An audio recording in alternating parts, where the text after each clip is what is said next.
Today I want to go some of the things. కొన్ని విషయాలు నేను మాట్లాడాలని ఆశిస్తున్నాను. Let the Holy Spirit speak with అస్.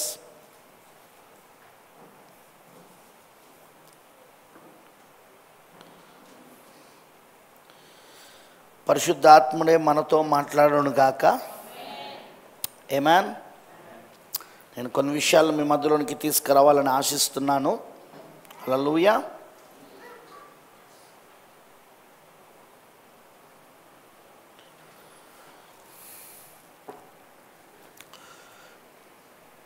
పరిశుద్ధ గ్రంథములో నుండి ప్రకటన గ్రంథము.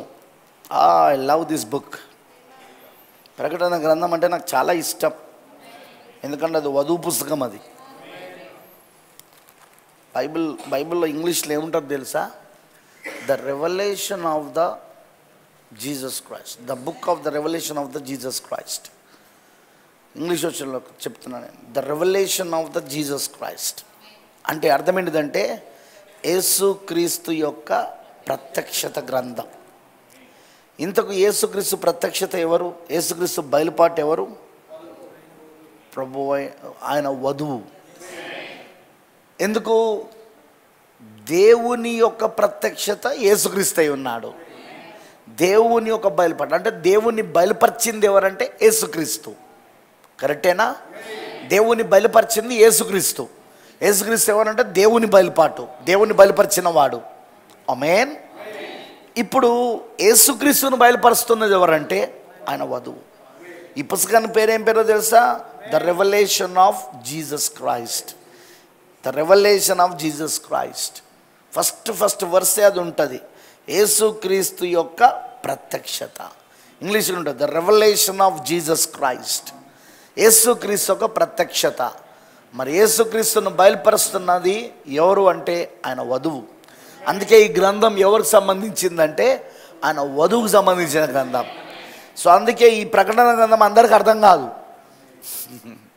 ఎందుకు అర్థం కాదు అంటే ఇది వధువుకు సంబంధించింది కాబట్టి. ఇది పెళ్లి కుమార్తెకు మాత్రమే అర్థమయ్యే పుస్తకమై ఉన్నది. ఇది పెళ్లి కుమార్తెకు మాత్రమే బయలుపరచబడే పుస్తకమై ఉన్నది. ఎందుకంటే పెళ్లి కుమార్తెనే యేసుక్రీస్తును బయలుపరిచేది కాబట్టి. ఆమేన్. హల్లెలూయా. ఇందులో నేను ఒక చిన్న టాపిక్ని మాట్లాడాలని అనుకుంటున్నాను. ప్రకటన 5వ అధ్యాయమును తీద్దాం. Let's turn to the chapter 5. 5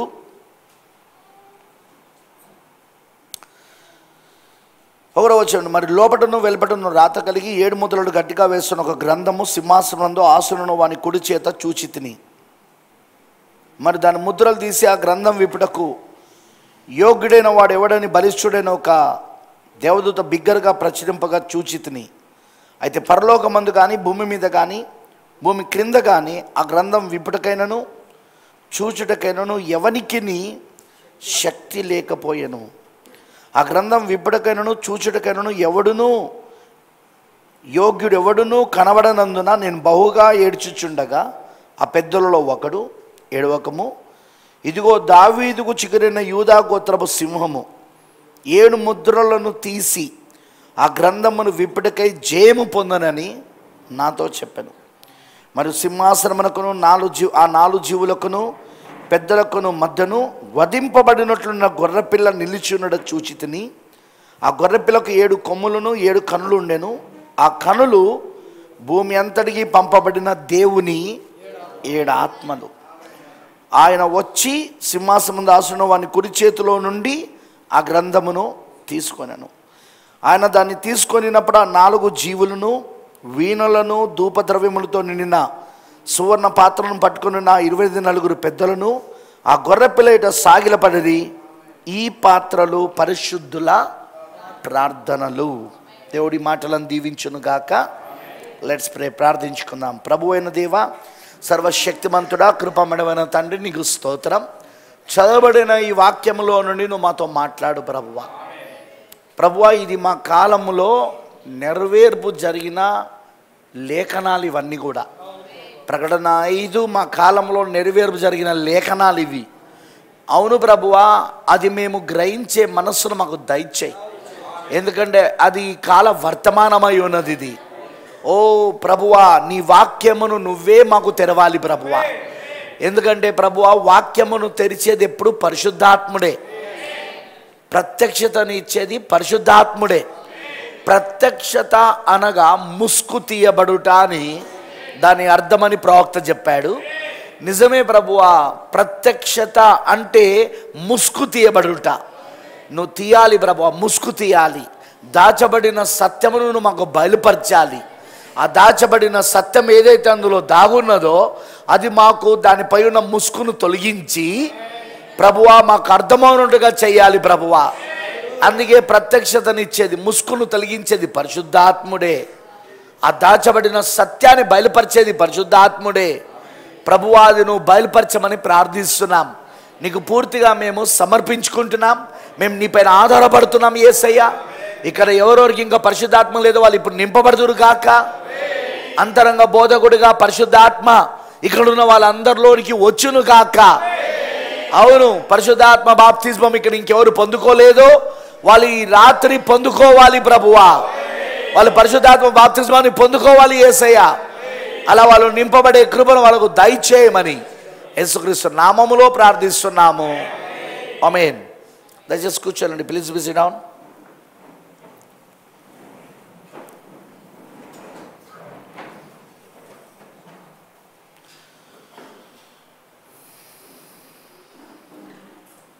ఈరోజున నేను చెప్పే వర్తమానమును మీరు జాగ్రత్తగా వినాలని నేను కోరుతున్నాను.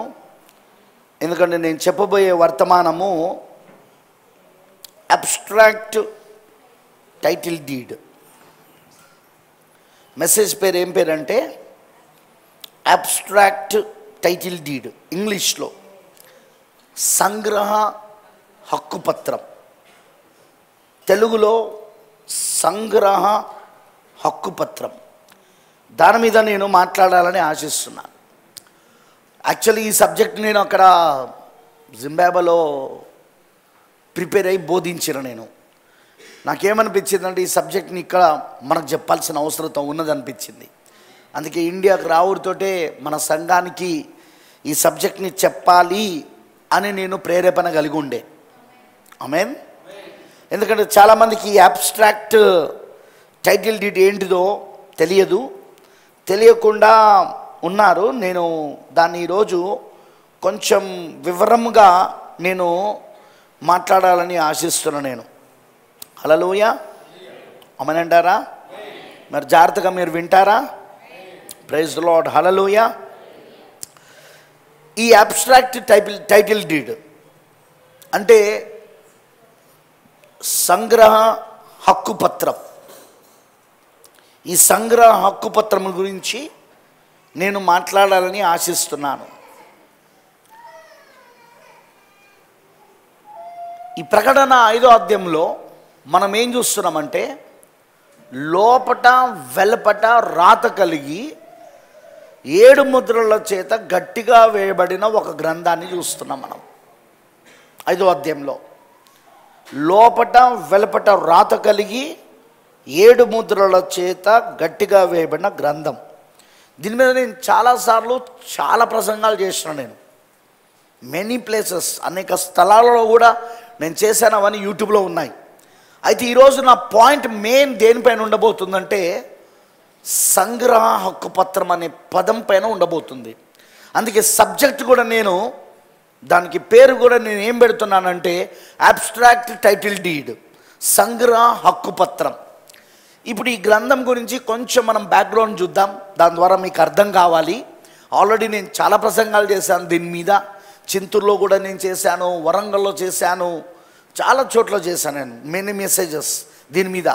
యూట్యూబ్లో మీరు కరెక్ట్గా నన్ను ఫాలో అవుతున్న వాళ్ళైతే, నేను చెప్పే మెసేజ్లు ఫాలో అవుతున్న వాళ్ళైతే ఈ ప్రకటన 5వ అధ్యాయం మీద ఇప్పటికే మీకు చాలా చాలా చాలా ఇన్ఫర్మేషన్, సమాచారం మీకు ఉండాలి ఈ ప్రకటన 5 మీద నేను చెప్పిన దాంట్లో. ఎందుకంటే ఇది లోపట వెలపట రాత కలిగి 7 ముద్రలు గట్టిగా వేసిన ఈ గ్రంథం. ఇది ఎప్పుడు రాయబడ్డది అంటే మొదటిగా జగత్తు పునాది వేయబడింది. ఎందుకు అంటే ఈ గ్రంథానికి కొన్ని పేర్లు చెప్పాడు ప్రవక్త. 7 ముద్రల గ్రంథంలో 2వ మెసేజ్లో అదే 7 సంఘకాలములకు 7 ముద్రలకు మధ్యలో ఉన్న ఎడమ అనే వర్తమానంలా ప్రవక్త బ్రెన్హామ్ గారు రెండవ వర్తమానంలో ఆయన ఈ గ్రంథానికి కొన్ని పేర్లు చెప్పాడు. ఆయన ఇది మనకి ఇక్కడ చూస్తేనో 7 ముద్రలు వేయబడ్డది కాబట్టి 7 ముద్రల గ్రంథం అని మనకు అర్థమైపోతున్నది. కానీ ఈ గ్రంథానికి ఇంకా చాలా పేర్లు ఉన్నాయి. అందులో ఒక పేరు ఏంటిది అంటే ఈ గ్రంథానికి విమోచన గ్రంథం అని పేరు ఉన్నది. Book of redemption. ఏం పేరు? ఎందుకు ఇది విమోచన గ్రంథం అని పిలువబడుతున్నదంటే జగత్తు పునాది వేయబడక మునిపే, లోక పునాదులు వేయబడక మునిపే, అంటే ఆదికాండం 1వ అధ్యాయం 1వ వచనానికి ముందే దేవుని మనస్సులోని వెనక భాగములో ఒక రహస్యం దాగున్నది. అక్కడ ఆ రహస్యం ఏంటిది? ఆయన మనసులోని వెనక భాగంలో దాగున్న రహస్యం ఏంటిదంటే ఒక గొర్రెపిల్ల వధించబడ్డాడు. యేసుక్రీస్తు గొర్రెపిల్ల వధించబడింది. ఆయన ఆ వధించిన గొర్రెపిల్ల యొక్క రక్తము చేత పేర్లు కొంతమందిని ఆయన ఎన్నుకొని ఆ రక్తములో ఎన్నుకొని ఆ గొర్రెపిల్లలో ఎన్నుకొని ఆయన కొంతమంది పేర్లను రాశాడు. ఆయన అర్థమైందా? అందుకే పౌలు గారు ఎఫెసీ 1వ అధ్యాయంలో 4 నుండి 6 వచనాలలో ఆయన ఏమంటాడంటే మనము ఎప్పుడు ఏర్పరచబడ్డామనంటే జగత్తు పునాది వేయబడక మునిపే ఏర్పరచబడ్డామని. ఎవరిలో ఏర్పరచబడ్డామంటాడంటే అక్కడ క్రీస్తులో, ప్రేమ చేత క్రీస్తులో నువ్వు ఏర్పరచబడ్డావు అన్నాడు.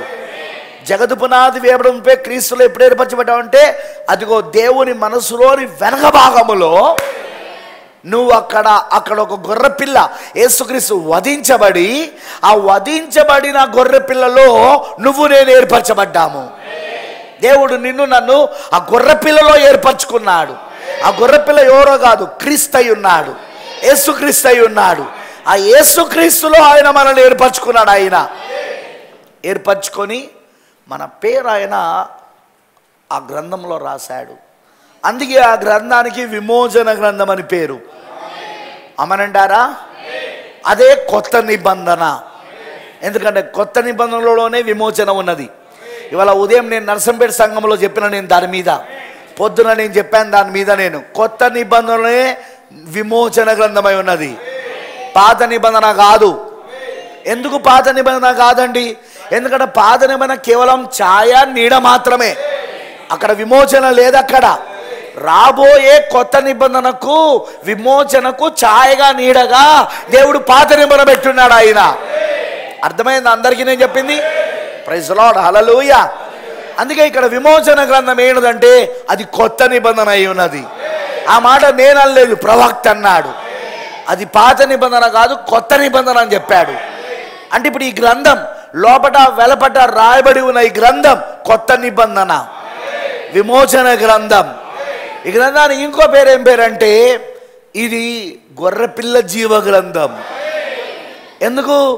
గొర్రెపిల్ల వధించబడి తన రక్తముతో వాళ్ళ పేర్లు రాశాడు కాబట్టి. రక్తములోనే కదా జీవం ఉండేది, రక్తములోనే కదా లైఫ్, జీవం ఉండేది. సో రక్తముతో రాయబడింది కాబట్టి హల్లెలూయా, అది గొర్రెపిల్ల జీవ గ్రంథం అని పిలువబడతా ఉన్నది. దాని మీద కూడా నేను 4-5 ప్రసంగాలు ఇక్కడ సంఘంలో చేశాను. నేను సికింద్రాబాద్ చర్చిలోనే ఆ సిరీస్ తీసుకున్నాను నేను గొర్రెపిల్ల జీవ గ్రంథం గురించి. కరెక్టేనా? అయితే ఈరోజు నాది అది కాదు, గొర్రెపిల్ల జీవ గ్రంథం కాదు, అబ్స్ట్రాక్ట్ టైటిల్ డీడ్. ఈ గ్రంథానికి ఇంకో పేరు ఏం పేరు అంటే ఈ గ్రంథానికి ఇంకొక పేరు సంగ్రహ హక్కు పత్రం. ఏంటిది? అబ్స్ట్రాక్ట్ అంటే సంగ్రహించినది అని అర్థం. సంగ్రహ హక్కు పత్రం, దాని అర్థం ఏంటో నేను చెప్తా, ఏం టెన్షన్ పడకండి. ప్రవక్త చెప్పాడు, నేను చెప్తా దాని అర్థం. ఓకేనా? హక్కు పత్రం అంటే టైటిల్ డీడ్. ఒక స్థలాన్ని మనం కొన్నప్పుడు ఆ స్థలాన్ని మనం సేల్ డీడ్లో దాన్ని పొందుకుంటాం. Sale deed, title deed. అదే మనం మామూలుగా మన భాషలో చెప్పాలంటే రిజిస్ట్రేషన్ పేపర్స్. రిజిస్టర్ ఆఫీస్కి వెళ్ళి రిజిస్ట్రేషన్ పేపర్లు మనము ఏ వ్యక్తి దగ్గర నుండి అయితే కొంటున్నామో ఆ వ్యక్తి దగ్గర నుండి మనం తీసుకుంటాం దాన్ని. కరెక్టేనా? దానికి ఈ వ్యక్తి ఇదిగో ఈ వ్యక్తికి అమ్ముతున్నాడు, ఈ వ్యక్తి దీన్ని కొనుక్కుంటున్నాడు అన్నకు గవర్నమెంట్ యొక్క స్టాంప్ ఉంటుంది అక్కడ. అంటే ఆమోదం, గవర్నమెంట్ యొక్క ఆమోదం, ప్రభుత్వం యొక్క ఆమోదం. అదే మనం చూస్తున్న టైటిల్ డీడ్. కానీ మొన్న మనకు ఆల్రెడీ సుప్రీంకోర్టు ఏమని చెప్పింది, ఒకవేళ నీ దగ్గర టైటిల్ డీడ్ ఉన్నా అది ఇది స్థలం కాదన్నది. యాజమాన్య హక్కు పత్రము నీ దగ్గర లేకుండా ఓన్లీ సేల్ డీడ్ మాత్రమే, టైటిల్ డీడ్ మాత్రమే, రిజిస్ట్రేషన్ పేపర్లు మాత్రమే ఉంటే అయినను కూడా అది నీ యొక్క స్థలము కాదు, యాజమాన్య హక్కు పత్రం మీ దగ్గర ఉండాలి అన్నాడు. తెలుసుగా మీకు, దాన్నే మనం ఈసీ అంటాం. ఈసీలో లింక్ డాక్యుమెంట్స్. లింక్ డాక్యుమెంట్స్లో ఏముంటుంది, ఫస్ట్ అసలు ఆ స్థలం ఎవరిది ప్రారంభంలో, అర్థమైందా? అతని దగ్గర నుండి దాన్ని ఇంకొకరు ఎవరు కొన్నారు, అతని దగ్గర నుండి ఇంకెవరు కొన్నారు. ఇప్పుడు నువ్వు అతని దగ్గర నుండి కొంటున్నప్పుడు నెక్స్ట్ యాజమాన్య హక్కులు నీకు వస్తాయి. అందులో నీ పేరు రావాలి, ఈసీలో నీ పేరు రావాలి, యాజమాన్య హక్కు పత్రం అది. అర్థమైందా నేను అన్నది? ఇప్పుడు ఫర్ ఎగ్జాంపుల్ ఆ మొదటి వ్యక్తి ఎవరైతే ఈ స్థలం ఉన్నాడో అసలు అతను అమ్మలేదాన్ని, కానీ ఇంకొకటి వచ్చి అది నాది అని చెప్పుకున్నాడు. అలా నాది అని చెప్పుకున్నావు, వాని దగ్గర నువ్వు కొనుక్కున్నావు, చెల్లుతుందా? వినబడతలేదు నాకు.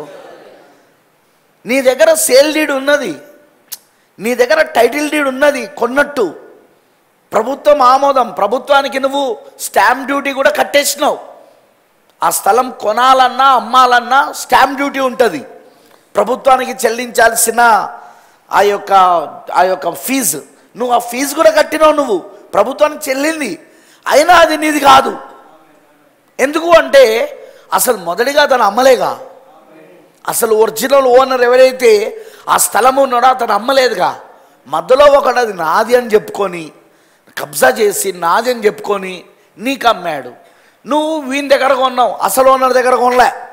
ఇప్పుడు నువ్వు ఒకవేళ దాన్ని ఇది నాది, నాకు సేల్ డీడ్ ఉన్నది, ఇగో ఈ వ్యక్తి అమ్మాడు అంటే అసలు ఓనర్ వచ్చి కేసేస్తే ఎవరికి వస్తుంది అది? ఆ స్థలము కొన్న నీకు రాదు, అది అసలు ఓనర్కే వస్తుంది. కరెక్టేనా కాదా? అందుకే ఎప్పుడైనా సరే లింక్ డాక్యుమెంట్స్ కావాలని అందుకే అడుగుతారు ప్రభుత్వము. అందుకే నువ్వు ఒక దాని ఏమంటారంటే ఒక లోన్కి అప్లై చేయడానికి వెళ్తున్నాం అనుకో, ఆ స్థలం పైన నేను ఇల్లు కట్టుకోవాలని, వాళ్ళు ఏమంటారో తెలుసా? బాబు నువ్వు కొన్నట్టు కరెక్టే, సేల్ డీడ్ ఉంది, నువ్వు కొన్నది, టైటిల్ డీడ్ ఉంది, సేల్ డీడ్ నువ్వు కొన్నావు పలానా వ్యక్తి దగ్గర నుండి, కానీ లింక్ డాక్యుమెంట్లు ఇవి. ఆ వ్యక్తి ఎవరి దగ్గర కొన్నాడు, ఆ వ్యక్తి మళ్ళీ ఇంకెవరి దగ్గర కొన్నాడు, అలా అసలు ఓనర్ ఎవరు, దీనికి అసలు పట్టా ఎవరిది, ఇది మీకు అర్థమైందని చెప్పింది? అది ఎవరిది అసలు ఆ పట్టా, అది కావాలంటారు వాళ్ళు. లింక్ డాక్యుమెంట్లు లేకుండా నీ యొక్క స్థలము నీది అని చెప్పడానికి వీల్లేదు. అంతేకాకుండా ఏ బ్యాంకు కూడా నీకు లోన్ ఇవ్వదు. కరెక్టేనా కాదా? మరియు అసలైన యజమాని కనుక కేసేసాడనుకో, అసలు నేను ఎవరికి అమ్మలేదు, ఇది నాది అని వేశారనుకో, నువ్వు ఎన్ని లక్షలు కట్టినా సరే నీకు అమ్మినవాడు అది తనదే అని చెప్పి అబద్ధం చెప్పి నీకు అమ్మినప్పుడు నువ్వు ఎన్ని లక్షలు కట్టినా సరే, నీ దగ్గర సేల్ డీడ్ ఉన్నా సరే, ప్రభుత్వానికి స్టాంప్ డ్యూటీ కట్టినా సరే, ఆయనను అవి చిత్తు కాయిదాల కిందకు వచ్చేస్తాయి. ఆ స్థలం నీకు ఇవ్వదు, కోర్టు ఆ స్థలం నీకు ఇవ్వదు. అందుకే సుప్రీంకోర్టు ఏమని చెప్పిందంటే, ఈ మధ్యలో ఒక కేసులో సుప్రీంకోర్టు మన ఇండియాలో ఒక వ్యక్తి ఒక స్థలాన్ని కొంటున్నప్పుడు సేల్ డీడ్ ఒకటి ఉంటే సరిపోదు, టైటిల్ డీడ్ ఒకటి ఉంటే సరిపోదు, అతనికి లింక్ డాక్యుమెంట్లు కూడా ఉండాలి. ఆ ఈసీ లింక్ డాక్యుమెంట్లు, అందులో అతని పేరు ఉండాలి, అతను ఎవరి దగ్గర అయితే కొన్నాడో ఆ వ్యక్తి ఒక పేరు అందులో ఉండాలి ఆ లింక్ డాక్యుమెంట్లో. వింటున్నారని చెప్పింది. సో ఆ విధముగా అక్కడ ఇవ్వబడింది. సో నేను ఎందుకు ఇది చెప్తున్నానో మీకు అర్థమవుతుంది ఇప్పుడు కొద్దిసేపట్లో. హల్లెలూయా. సో బైబిల్ ప్రకారంగా కూడా ఇప్పుడు ఈ పుస్తకం ఏంటో తెలుసా? దిస్ బుక్, ఇది 7 ముద్రల గ్రంథము, ఇది విమోచన గ్రంథము, ఇది కొత్త నిబంధన, విమోచన గ్రంథము, కొత్త నిబంధన ఇది. మరియు ఇది ఇది ఇది ఇది గొర్రెపిల్ల జీవ గ్రంథము, ఎందుకంటే పేర్లు రాయబడ్డాయి గొర్రెపిల్ల రక్తము ద్వారా. గొర్రెపిల్ల జీవ గ్రంథము. ఇది ఎప్పుడు జరిగింది? ఇదంతా ఎప్పుడు రాయబడింది? జగత్తు పునాది వేయబడక మునిపే దేవుని మనసులోని వెనక భాగంలో ఇదంతా. అందుకే ఇది సీక్రెట్గా, రహస్యంగా ఆయన మనసులో వెనక భాగంలో దాగున్నది ఇది. Praise the Lord. హల్లెలూయా. మరి ఈ గ్రంథానికి ఇంకో పేరు ఏంటిదంటే సంగ్రహ హక్కుపత్రం. సంగ్రహ హక్కుపత్రం. వింటున్నారా? సంగ్రహించిన హక్కుపత్రం అదేమిటో మనం చూస్తాం. ఇది గొర్రెపిల్ల జీవగ్రంథం కూడా ఇది. హల్లెలూయా. సో ఇప్పుడు ఈ గ్రంథం ఏదైతే మనం ప్రకటన 5వ అధ్యాయంలో చూస్తున్నామో, ఈ గ్రంథాన్ని ముందు దేవుడు ఆదాంకి ఇచ్చాడు. ఎవరికి ఇచ్చాడు? ఎందుకంటే ఆదామే యజమాని.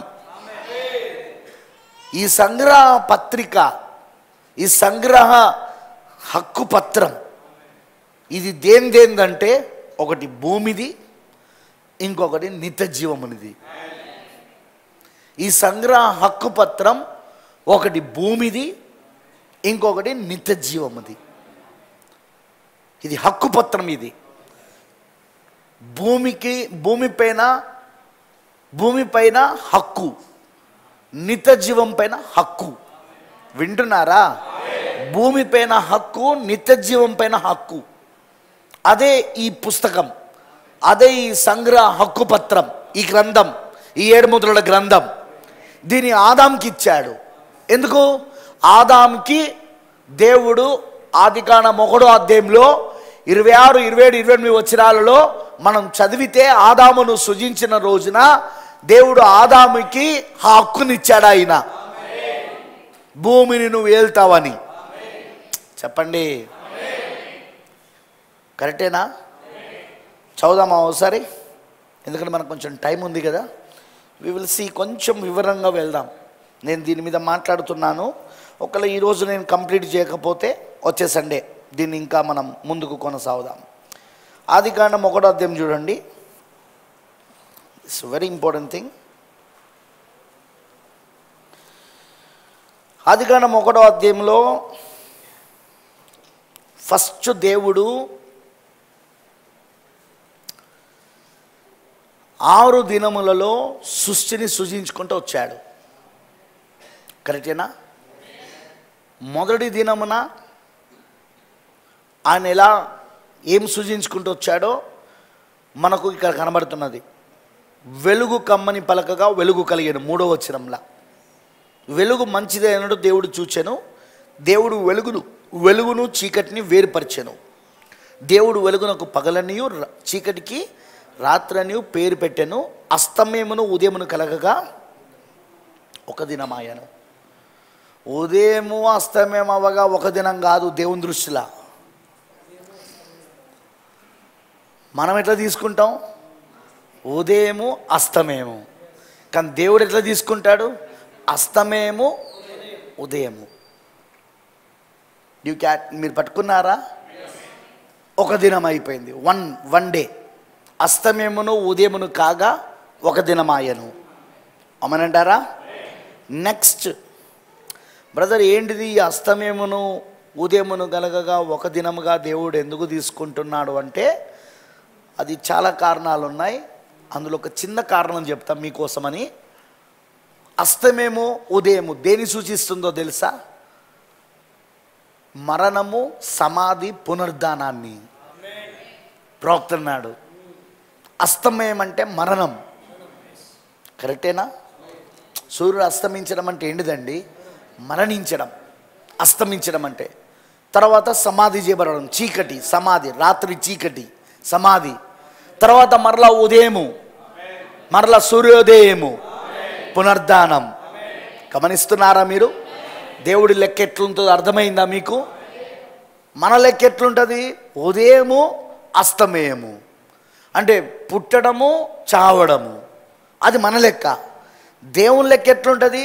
చావడము, సమాధి చేయబడడం, మళ్ళీ పుట్టడం, అది కొత్త జన్మ. కొత్త జన్మలో ఏం జరుగుతుంది చెప్పండి? ముందు నువ్వు చావాలి. అయ్యో, కొత్త జన్మలో ఏం జరుగుతుందండి? ముందు మనము చావాలి. శరీరాశ, నేత్రాశ, జీవోబ్డమ్మములు మనలో చచ్చిపోవాలి. క్రీస్తు యేసు సంబంధులు క్రీస్తు శరీరము దాని దురాశలతోనూ ఇచ్చలతోనూ సిలువేస్తున్నారు. క్రీస్తు యేసు సంబంధులు శరీరమును దాని దురాశలతోనూ ఇచ్చలతోనూ సిలువేస్తున్నారు. అదేనా కొత్త జన్మ? ఇప్పుడు విత్తనము భూమిలో నాటినప్పుడు ముందు విత్తనం ఏం కావాలి? అక్కడ కుళ్ళిపోయి చనిపోవాలి. అది కుళ్ళిపోయి చనిపోతేనే అదిగో అక్కడ దానికి సమాధి చేయబడి మరలా తిరిగి మొలకెత్తినప్పుడు పునరుద్ధానమై లేస్తా ఉన్నది. అక్కడ కొత్త జన్మ. మీకు అర్థమైంది అందరికీ? సో కొత్త జన్మలో ప్రాసెస్ ఏంటి చెప్పండి? పుట్టి పెరిగి చావడం కాదు, అక్కడ చచ్చి పుట్టాల. చచ్చి సమాధి చేయబడి మరలా పుట్టినప్పుడు అది కొత్త జన్మ. అర్థమైందా? ఇక్కడ దేవుడి లెక్క ఏంటిదో మీరు గమనించండి. దేవుని లెక్క ఏంటిదంటే ఆయన దినాలను ఎట్లా లెక్క పెడుతున్నాడంటే అస్తమేమును ఉదయము కలగగా ఒక దినమాయను. అస్తమయం అంటే మరణం, రాత్రి చీకటి అంటే సమాధి, మళ్ళీ ఉదయము అంటే సూర్యుడు ఉదయించడం అంటే తిరిగి జన్మించబడడం, పునరుద్ధానమై లేవడం. కరెక్టేనా కాదా? అది ఆ లెక్క. హల్లెలూయా. సరే, ఇప్పుడు అది వద్దులే టాపిక్, మనం ఇంకా చాలా విషయాలు పోవాలి. ఇక్కడ మొదటి రోజున ఆయన ఏం చేశాడో మనం చూస్తున్నాం. రెండవ రోజున ఆయన ఏం చేశాడు? What is the second day? ఆయన జలములను వేరు చేశాడు. ఆయన కరెక్టేనా? ఆయన జలములను వేరు చేశాడు ఆయన. హల్లెలూయా. మరియు ఆ జలములకు ఆకాశం అని పేరు పెట్టాడు. ఆమేనంటారా? మూడో రోజున ఆ జలములన్నీ ఒక దగ్గర కూర్చి ఆరిన నేల కనబడేటట్టుగా చేశాడు ఆయన. ఆ ఆరిన నేలకు ఆయన భూమి అని పేరు పెట్టాడు. ఆమేనంటారా? అర్థమైన వాళ్ళందరూ ఆమె చెప్పండి. అంతేకాకుండా ఆయన గడ్డిని విత్తనమిచ్చు చెట్లను భూమి మీద తమ తమ జాతి ప్రకారం తమలో విత్తనములు గల ఫలమిచ్చు ఫలవృక్షములను భూమి మెలిపించును కాక పలకగా ఆ ప్రకారం ఆయను. ఇప్పుడు ఏమొస్తున్నాయి? చెట్లు వస్తున్నాయి. భూమిలో నుండి ఏమొస్తున్నాయి? చెట్లు వస్తున్నాయి. పలకబడిన మాట ద్వారా ఇది మనం చూసినప్పుడు ఇది మూడో దినంలో జరుగుతున్న కార్యాలు ఇవి. కరెక్టేనా? బ్రతుబానం చాలా చక్కగా వివరిస్తాడు. అదేంటిదంటే మూడో రోజును మీరు చూస్తే ఆరిన నేల లేకుండా చెట్లు రాలేవు. భూమి అంతా కూడా నీళ్ళతో నిండి ఉన్నదండి. 1 వచనంలో. కరెక్టేనా? భూమి నిరాకారముగాను శూన్యముగా ఉండి చీకటి అగాధ జలముల పైన భూమి అంతా జలములతో నిండి ఉన్నది, నీళ్ళతో నిండి ఉన్నది. కానీ మూడో రోజు ఏం చేస్తున్నాడు ఆయన? 3 వంతులు జలములను ఒకవైపు, 1 వంతు ఆరిన నేల భూమిని ఒకవైపు చేస్తున్నాడు ఆయన. ఎందుకు? ఈ జలముల క్రింద ఆరిన నేల లోపట విత్తనాలు ఉన్నాయి. సూర్యుని కాంతి ఆ విత్తనాల పైన పడినప్పుడు అవి మొలకెత్తడానికి రెడీగా ఉన్నాయి అవి. అందుకోసం దేవుడు ఏం చేశాడు? పలకబడిన మాట ద్వారా ఆయన జలములన్నిటినీ కూడా 3 వంతులుగా ఒకటిగా చేర్చాడు. భూమిలో 3 వంతులు జలములేనా? 3 వంతులు వాటరేనా? ఓషన్స్. కరెక్టేనా? ఓషన్స్. అవునా? సముద్రాలు కావా? భూమి 3 వంతులు సముద్రముతో ఉన్నది, 1 వంతు మాత్రమే భూమి. అదే ఎండిన భూమి, అదే ఆరిన నేల. ఈ ఆరిన నేల లోపట ఉన్న విత్తనాలు అప్పటి వరకు జలములు వాటిపైన ఉన్నాయి కాబట్టి అవి విత్తనాలను మొలకెత్తలేకపోతా ఉన్నాయి. కానీ ఎప్పుడైతే ఆరిన నేలను దేవుడు తీసుకొచ్చాడో, మీ భూమిపై ఉన్న జలములన్నిటిని ఒక దగ్గర సమకూర్చి 3 వంతులు జలములను 1 వంతు ఆరిన నేలను ఎండిన భూమిగా చేశాడో, అప్పుడు సూర్యుని కాంతి ఎప్పుడైతే ఆ యొక్క భూమి లోపల ఉన్న విత్తనాలపైన పడినదో అప్పుడు అవి మొలకెత్తడం మొదలైనవి. That is the 3rd day. Amen. అది 3వ రోజు. అర్థమైంది అందరికీ? అవి మొలకెత్తడం మొదలుపెట్టిన. అందుకే బైబిల్ ఉంటుంది 11వ వచనంలో, దేవుడు గడ్డిని విత్తనములు చెట్లను భూమి మీద తమ జాతి ప్రకారము తమలో విత్తనములు గల ఫలమిచ్చు ఫలవృక్షములను భూమి మొలిపించును గాక పలకగా ఆ ప్రకారమాయెను. భూమి గడ్డిని తమ జాతి ప్రకారం విత్తనములు చెట్లను తమ జాతి ప్రకారం తమలో విత్తనములు గల ఫలవృక్షములను మొలిపింపగా అది మంచిదని దేవుడు చూచెను. అస్తమయమును ఉదయమును కలగగా 3వ దినమాయెను. నా నెక్స్ట్ డే 4th డే 4వ రోజు చూద్దాం. ఇప్పుడు దేవుడు 14వ వచనం, దేవుడు పగటిని రాత్రిని వేరుపరచునట్లు ఆకాశ విశాలమందు జ్యోతులు కలుగును గాకనియు అవి సూచనలను కాలములను దిన సంవత్సరములను సూచించుటకై ఉండును గాకనియు భూమి మీద వెలిగించుటకు అవి ఆకాశ విశాలమందు జ్యోతులై ఉండును గాకనియు పలికెను. ఆ ప్రకారమాయెను. ఇప్పుడు ఆయన ఇప్పుడు ఏం సూచిస్తున్నాడు? ఆయన ఖగోళమును, అంతరిక్షాన్ని. వింటున్నారా? అంతరిక్షంలో ఉండే సూర్యుడు, చంద్రుడు, అలా ఉండే నక్షత్రాలు, పాలపుంతలు, గ్యాలక్సీస్ పాలపుంతలు, అలా ఉండే సౌర కుటుంబము. కరెక్టేనా? సౌర కుటుంబం తెలుసుగా మీ అందరికీ.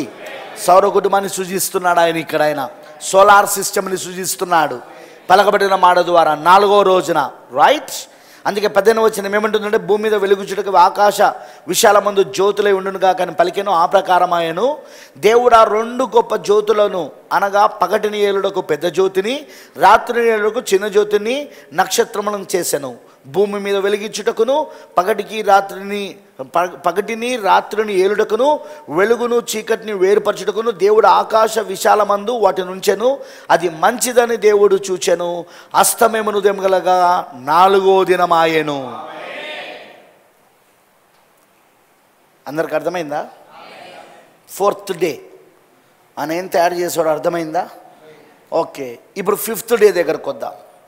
ఇక్కడ చూడండి 20వ వచనం. 20వ వచనం, దేవుడు జీవము గల చలించు వాటిని జలములు సమృద్ధిగా పుట్టించును గాక నీవు పక్షులు భూమిపైన ఆకాశ విశాలములో ఎగురుగాక నీవు పలికెను.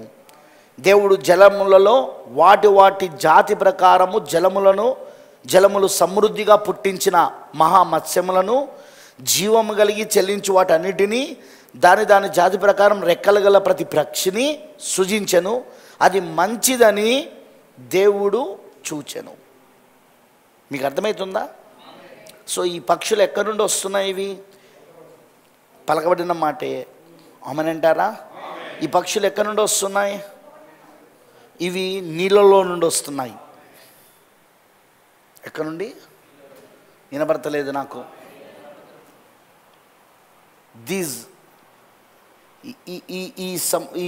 ఈ జలములలో, ఈ నీళ్ళల్లో మత్స్యములు అంటేనో చేపలు మనకు తెలుసు. దేవుడు చేపలను నీళ్ళలో నుండి పుట్టిస్తున్నాడు. అలా ఉండే పక్షులను కూడా ఎక్కడి నుండి పుట్టిస్తున్నాడు ఆయన? నీళ్ళల్లో నుండే. చదవండి మీరు ఇక్కడ, జలములలో నుండే. ఓకేనా? అర్థమైంది అందరికీ? ఆమేనంటారా? పక్షులు భూమిపైన ఆకాశ విశాలంలో ఎగురుగా కని పలికెను. దేవుడు జలములలో వాటి జాతి ప్రకారం 21వ వచనం చదువుతానా, జలములు సమృద్ధిగా పుట్టించిన మహా మత్స్యములను జీవము కలిగి చలించు వాటన్నిటినీ దాని జాతి ప్రకారం రెక్కలు గల ప్రతి పక్షిని సృజించెను. ఎందులో నుండి వస్తాను ఇప్పుడు? ఇవి జలములలో నుండి. ఆమేనంటారా? ఆమేన్. అది మంచిదని దేవుడు చూచెను. దేవుడు మీరు ఫలించి అభివృద్ధి పొంది సముద్ర జలములలో నిండి ఉండుడనియు పక్షులు భూమి మీద విస్తరించు కాకనియు వాటిని ఆస్వాదించెను. అస్తమయమును ఉదయమును కలగా 5వ దినమాయెను. నెక్స్ట్ 6వ దినం 24వ వచనం.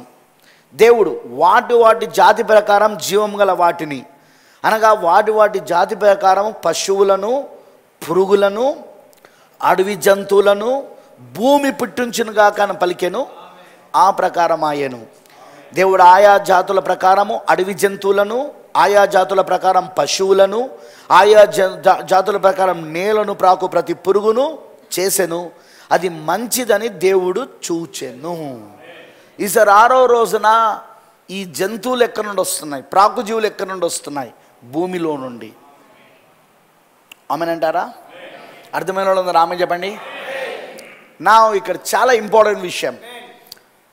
మొదటి అధ్యాయం అంతా ఏదైతే దేవుడు ఇక్కడ జంతువులను కానీ పక్షులను కానీ ఆయన ప్రాకుజీవులను కానీ సృజించాడో పలకబడిన మాట అదంతయు ఆత్మరూపంలో సృజించాడు.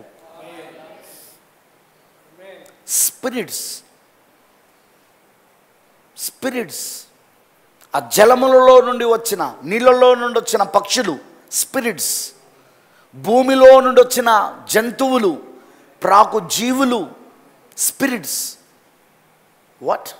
ఎస్, అవి ఆత్మ, అవి ఆత్మ రూపంలో సృజించబడ్డాయి. అర్థమైందని చెప్పింది. దేవుడు వాటిని సృజిస్తున్నప్పుడు ఆయన వాటిని ఏదైతే సృజిస్తున్నాడో వాటిని ఆత్మరూపంలో సృజించాడు. తర్వాత అదే 6వ రోజున దేవుడు మానవుని సృజిస్తున్నాడు. చదువుదామా? 26వ వచనం.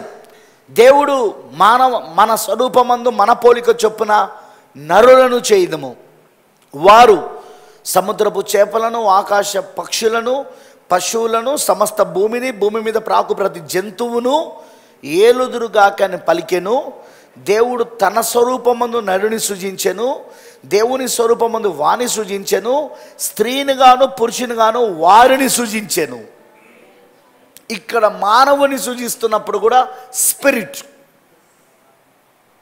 Who is this man? ఈ మొదటి అధ్యాయంలో ఉన్న ఈ వ్యక్తి ఎవరు? స్పిరిట్ మ్యాన్, ఆత్మ వ్యక్తి. అర్థమైందని అన్నది. ఇప్పుడు జంతువులు ఆత్మ, పక్షులు ఆత్మ, ఇవన్నీ ఆత్మ ప్రపంచంలో సృజించబడతాయి, ఆత్మ రూపములలో సృజించబడుతున్నాయి. లాస్ట్కు మానవుడు కూడా ఆత్మ రూపములా మొదటి అధ్యాయంలో. అర్థమైంది అందరికీ? పలకబడిన మాట ద్వారా. నెక్స్ట్ ఇప్పుడు మానవుణ్ణి ఆత్మరూపంలో సృజించినాక అది 6వ దినమై ఉన్నది. కరెక్టేనా? అది 6వ దినంలో సృజించాడు ఆయన. ఎందుకంటే తర్వాత 28వ వచనంలో ఆయన వాళ్ళని ఆస్వాదిస్తున్నాడు. ఎవరిని? ఆత్మరూపంలో సృజించిన మానవుణ్ణి. దేవుడు వారిని ఆస్వాదించినట్లనగా మీరు ఫలించి అభివృద్ధి పొంది విస్తరించి భూమిని నిండించి దానిని లోపర్చుకునుడి, సముద్రపు చేపలను, ఆకాశ పక్షులను, భూమి మీద ప్రాకు ప్రతి జీవిని ఏలుడని దేవుడు వారితో చెప్పెను. This is the first chapter. ఇది మొదటి అధ్యాయం. అందరూ వింటున్నారని చెప్పింది. హల్లెలూయా. ఇది మొదటి అధ్యాయంలో జరుగుతున్న కార్యం ఇది. ఆమేన్. మరి మీరు జాగ్రత్తగా గమనిస్తే ప్రియమైన దేవుని పిల్లలారా, ఇక్కడ నేను చెప్పేది మీరు జాగ్రత్తగా గమనించాలని నేను మిమ్మల్ని కోరుతా ఉన్నాను.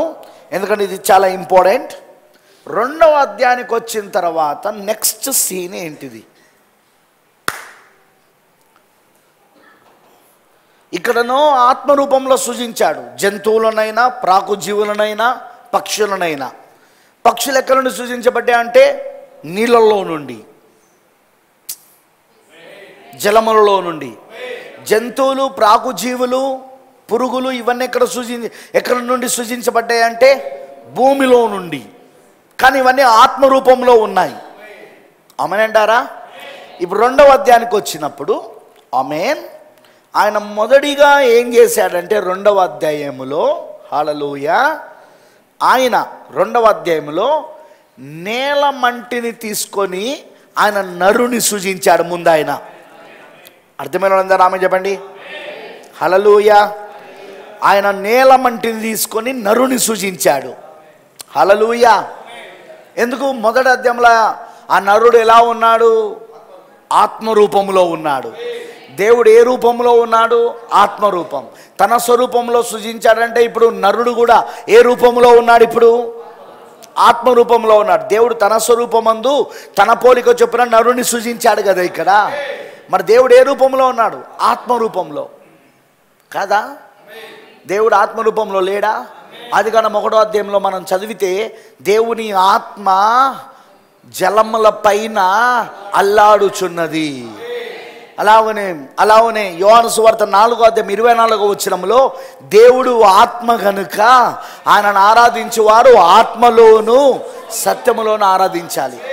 అలానే 1 యోహాను పత్రికలో యోహాన్ అంటాడు దేవుడు ఆత్మస్వరూపి. దేవుడు ఏ స్వరూపి? వినబడతలేదు నాకు. హల్లెలూయా. దేవుడు ఆత్మస్వరూపమని బైబిల్ చెప్తున్నది. ఆమేనంటారా? నెక్స్ట్ ఆయన ఏం చేశాడు? ఇప్పుడు ఆయన మానవుని కోసం, మానవుని ఇప్పుడు మట్టిలో నుండి తయారు చేస్తున్నాడు. ఆయన ఎక్కడి నుండి తయారు చేస్తున్నాడు? వినబడతలేదు నాకు. మట్టిలో నుండి నరుని సృజిస్తున్నాడు. సో మొదటి అధ్యాయంలో స్పిరిట్ మ్యాన్గా ఆత్మ వ్యక్తిగా ఉన్న ఆదాముని అవ్వను ఇప్పుడు 2వ అధ్యాయానికి వచ్చినప్పుడు ఒక మట్టిని తీసుకొని, ప్రాఫెట్ అంటాడు చెంచడు మట్టి తీసుకున్నాడు. ఎందుకంటే ఆ చెంచడు మట్టిలోనే 16 మూలకాలు ఉన్నాయి.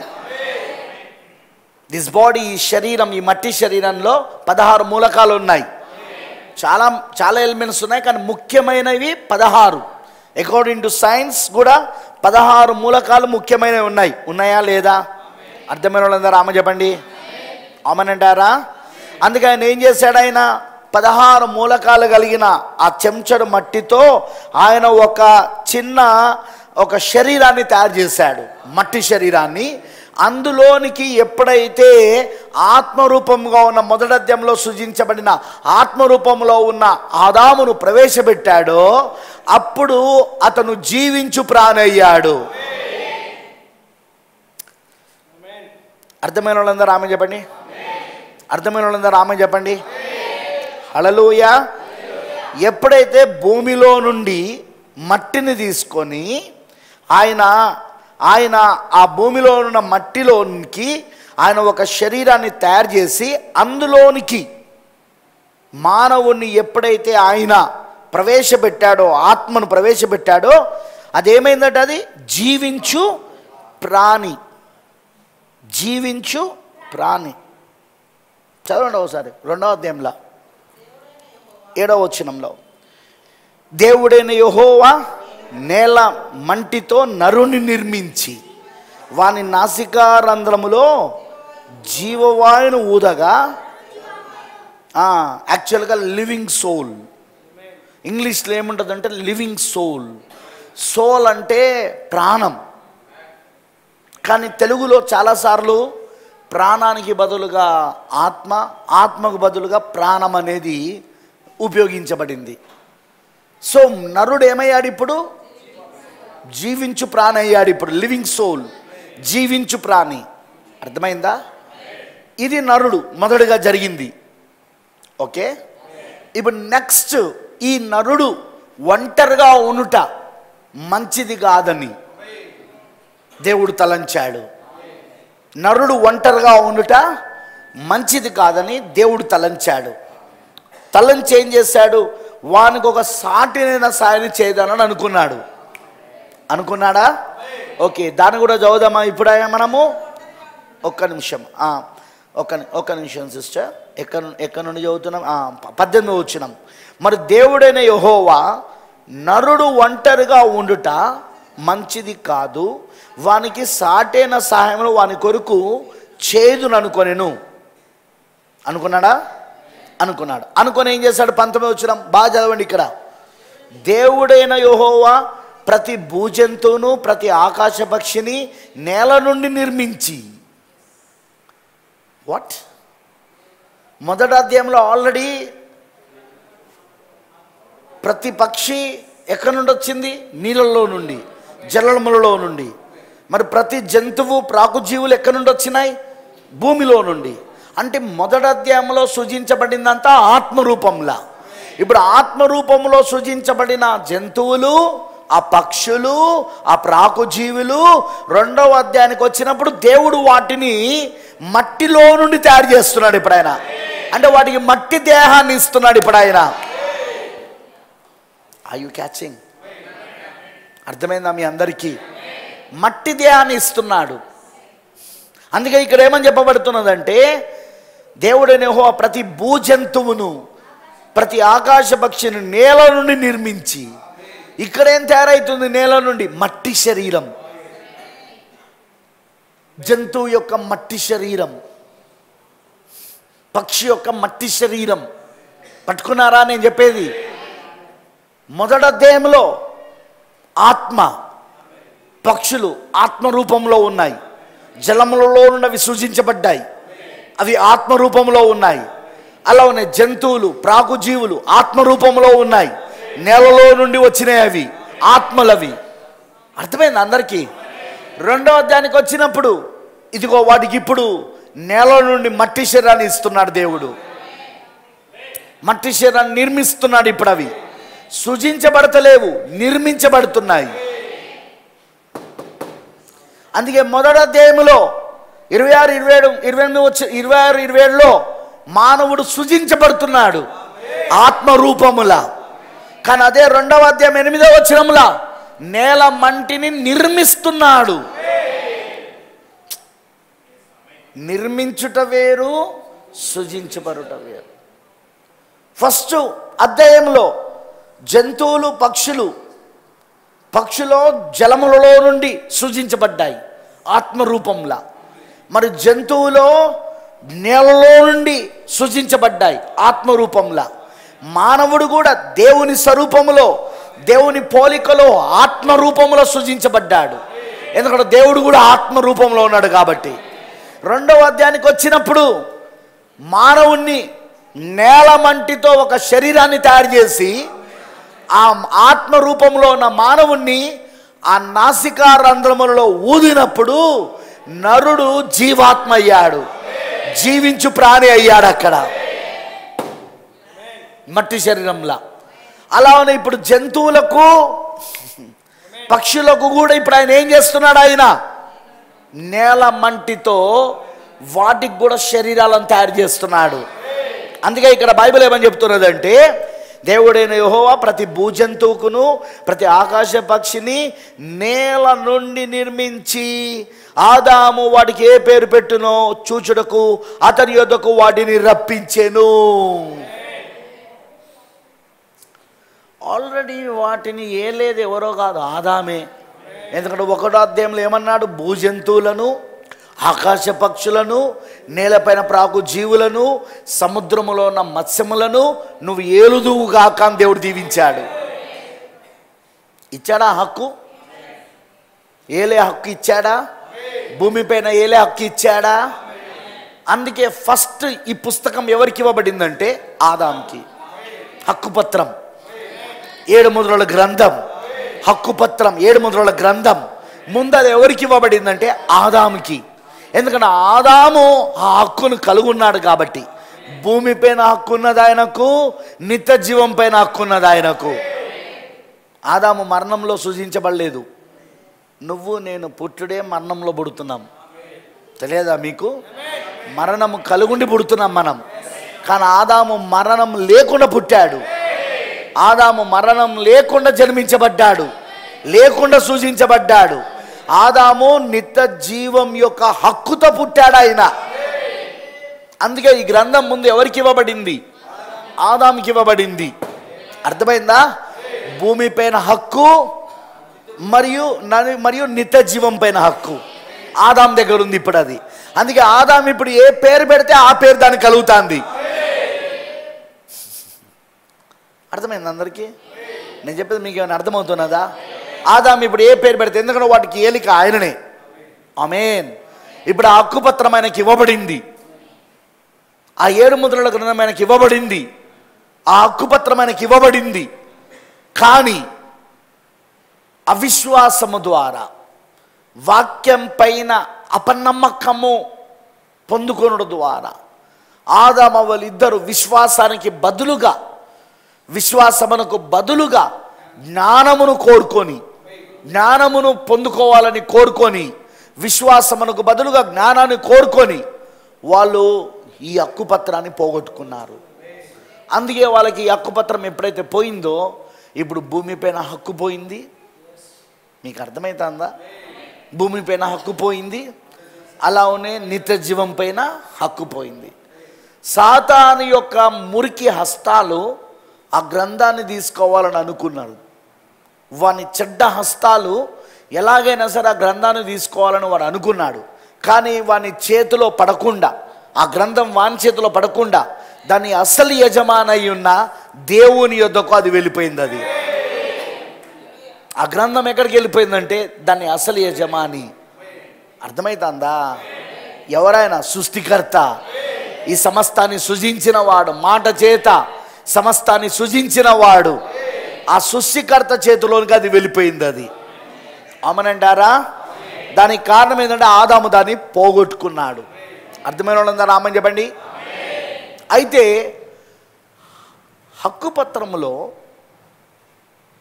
అది తిరిగి దేవుని చేతిలోనికి వెళ్ళినా అందులో ఉన్న వాళ్ళ పేర్లు ఏవైతే ఉన్నాయో అదే దేవుని సంతానము, దేవుని గొర్రెపిల్ల వధించబడి రక్తము చేత ఎవరి పేర్లు అయితే అందులో రాశాడో వాళ్ళందరూ కూడా హక్కుదారులై ఉన్నారు. వాళ్ళు మన పేరు ఎప్పుడు రాయబడ్డది అనుకుంటున్నాం? ఇప్పుడు కాదు, 1963లో ముద్రలు తెరవబడినప్పుడు కాదు, 1963లో మనకు ఆ గ్రంథం తెరవబడినప్పుడు కాదు. మన పేరు ఎప్పుడు రాయబడ్డది అనుకుంటున్నాం? జగత్తు పునాది వేయబడక మునిపే మన పేరు రాయబడ్డది. హల్లెలూయా. ఇప్పుడు నువ్వు గనుక వెళ్ళి ఆ గ్రంథాన్ని చూస్తే, ఆ గ్రంథము గనుక నీకు ఇప్పుడు అది 7 ముద్రల చేత ముద్రించబడి ఉన్నది కదా, ఇప్పుడు ఆ 7 ముద్రలు పగలగొట్టి తెరవబడితే నీ పేరు అందులో కనబడతా ఉంటుంది. అక్కడ ఎప్పుడు రాశాడు అందులో నీ పేరు? జగత్తు పునాది వేయబడక మునిపే. ఎందుకంటే జగత్తు పునాది వేయబడక మునిపే గొర్రెపిల్ల వధించబడి తన రక్తము చేత మన పేర్లు రాశాడు ఆయన. ఆ విమోచనలో మనం ఉన్నాం, అక్కడ ఆ గ్రంథంలో మనం ఉన్నాం అక్కడ. ఆమెనంటారా? అయితే ఇప్పుడు అది తిరిగి దాని అసలు యజమానైన సృష్టికర్త చేతిలో ఉండిపోయింది. ఎందుకంటే ఆదాము దాన్ని పోగొట్టుకున్నాడు. ఆదాము వాక్యం పైన విశ్వాసముతో ముందుకెళ్ళాలి అసలు. కానీ వాక్యానికి బదులుగా ఆదాము ఏం చేశాడు?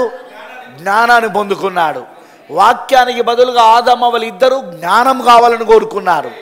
అలా వాళ్ళు జ్ఞానం కావాలని కోరుకొని వాక్యం పైన అవిశ్వాసము ద్వారా ఆ గ్రంథాన్ని వాళ్ళు పోగొట్టుకున్నారు. వాళ్ళు వాక్యం పైన విశ్వసించడం ద్వారా వాళ్ళు ఆ గ్రంథాన్ని వాళ్ళు పోగొట్టుకున్నారు. వాళ్ళు ఇప్పుడు ఆ గ్రంథము సాతాను యొక్క మురికి చేతిలో పడకుండా అది నేరుగా ఎవరి దగ్గరికి వెళ్ళిపోయిందంటే దేవుని యొక్క చేతిలోనికి వెళ్ళిపోయింది. అది అమ్మనంటారా? నా ఇప్పుడు నేను కొన్ని కోర్సెస్ చదువుతాను, రెడీగా ఉన్నారా? ఎందుకంటే ఇది నేను చదివిన తర్వాత ముందుకెళ్తాను సమయాన్ని బట్టి. 7 సంఘకాలములకు మరి 7 ముద్రలకు మధ్యలోనున్న ఎడమ వర్తమానం పేరు 7 సంఘకాలములకు 7 ముద్రలకు మధ్యలో ఉన్న ఎడమ అనే వర్తమానము.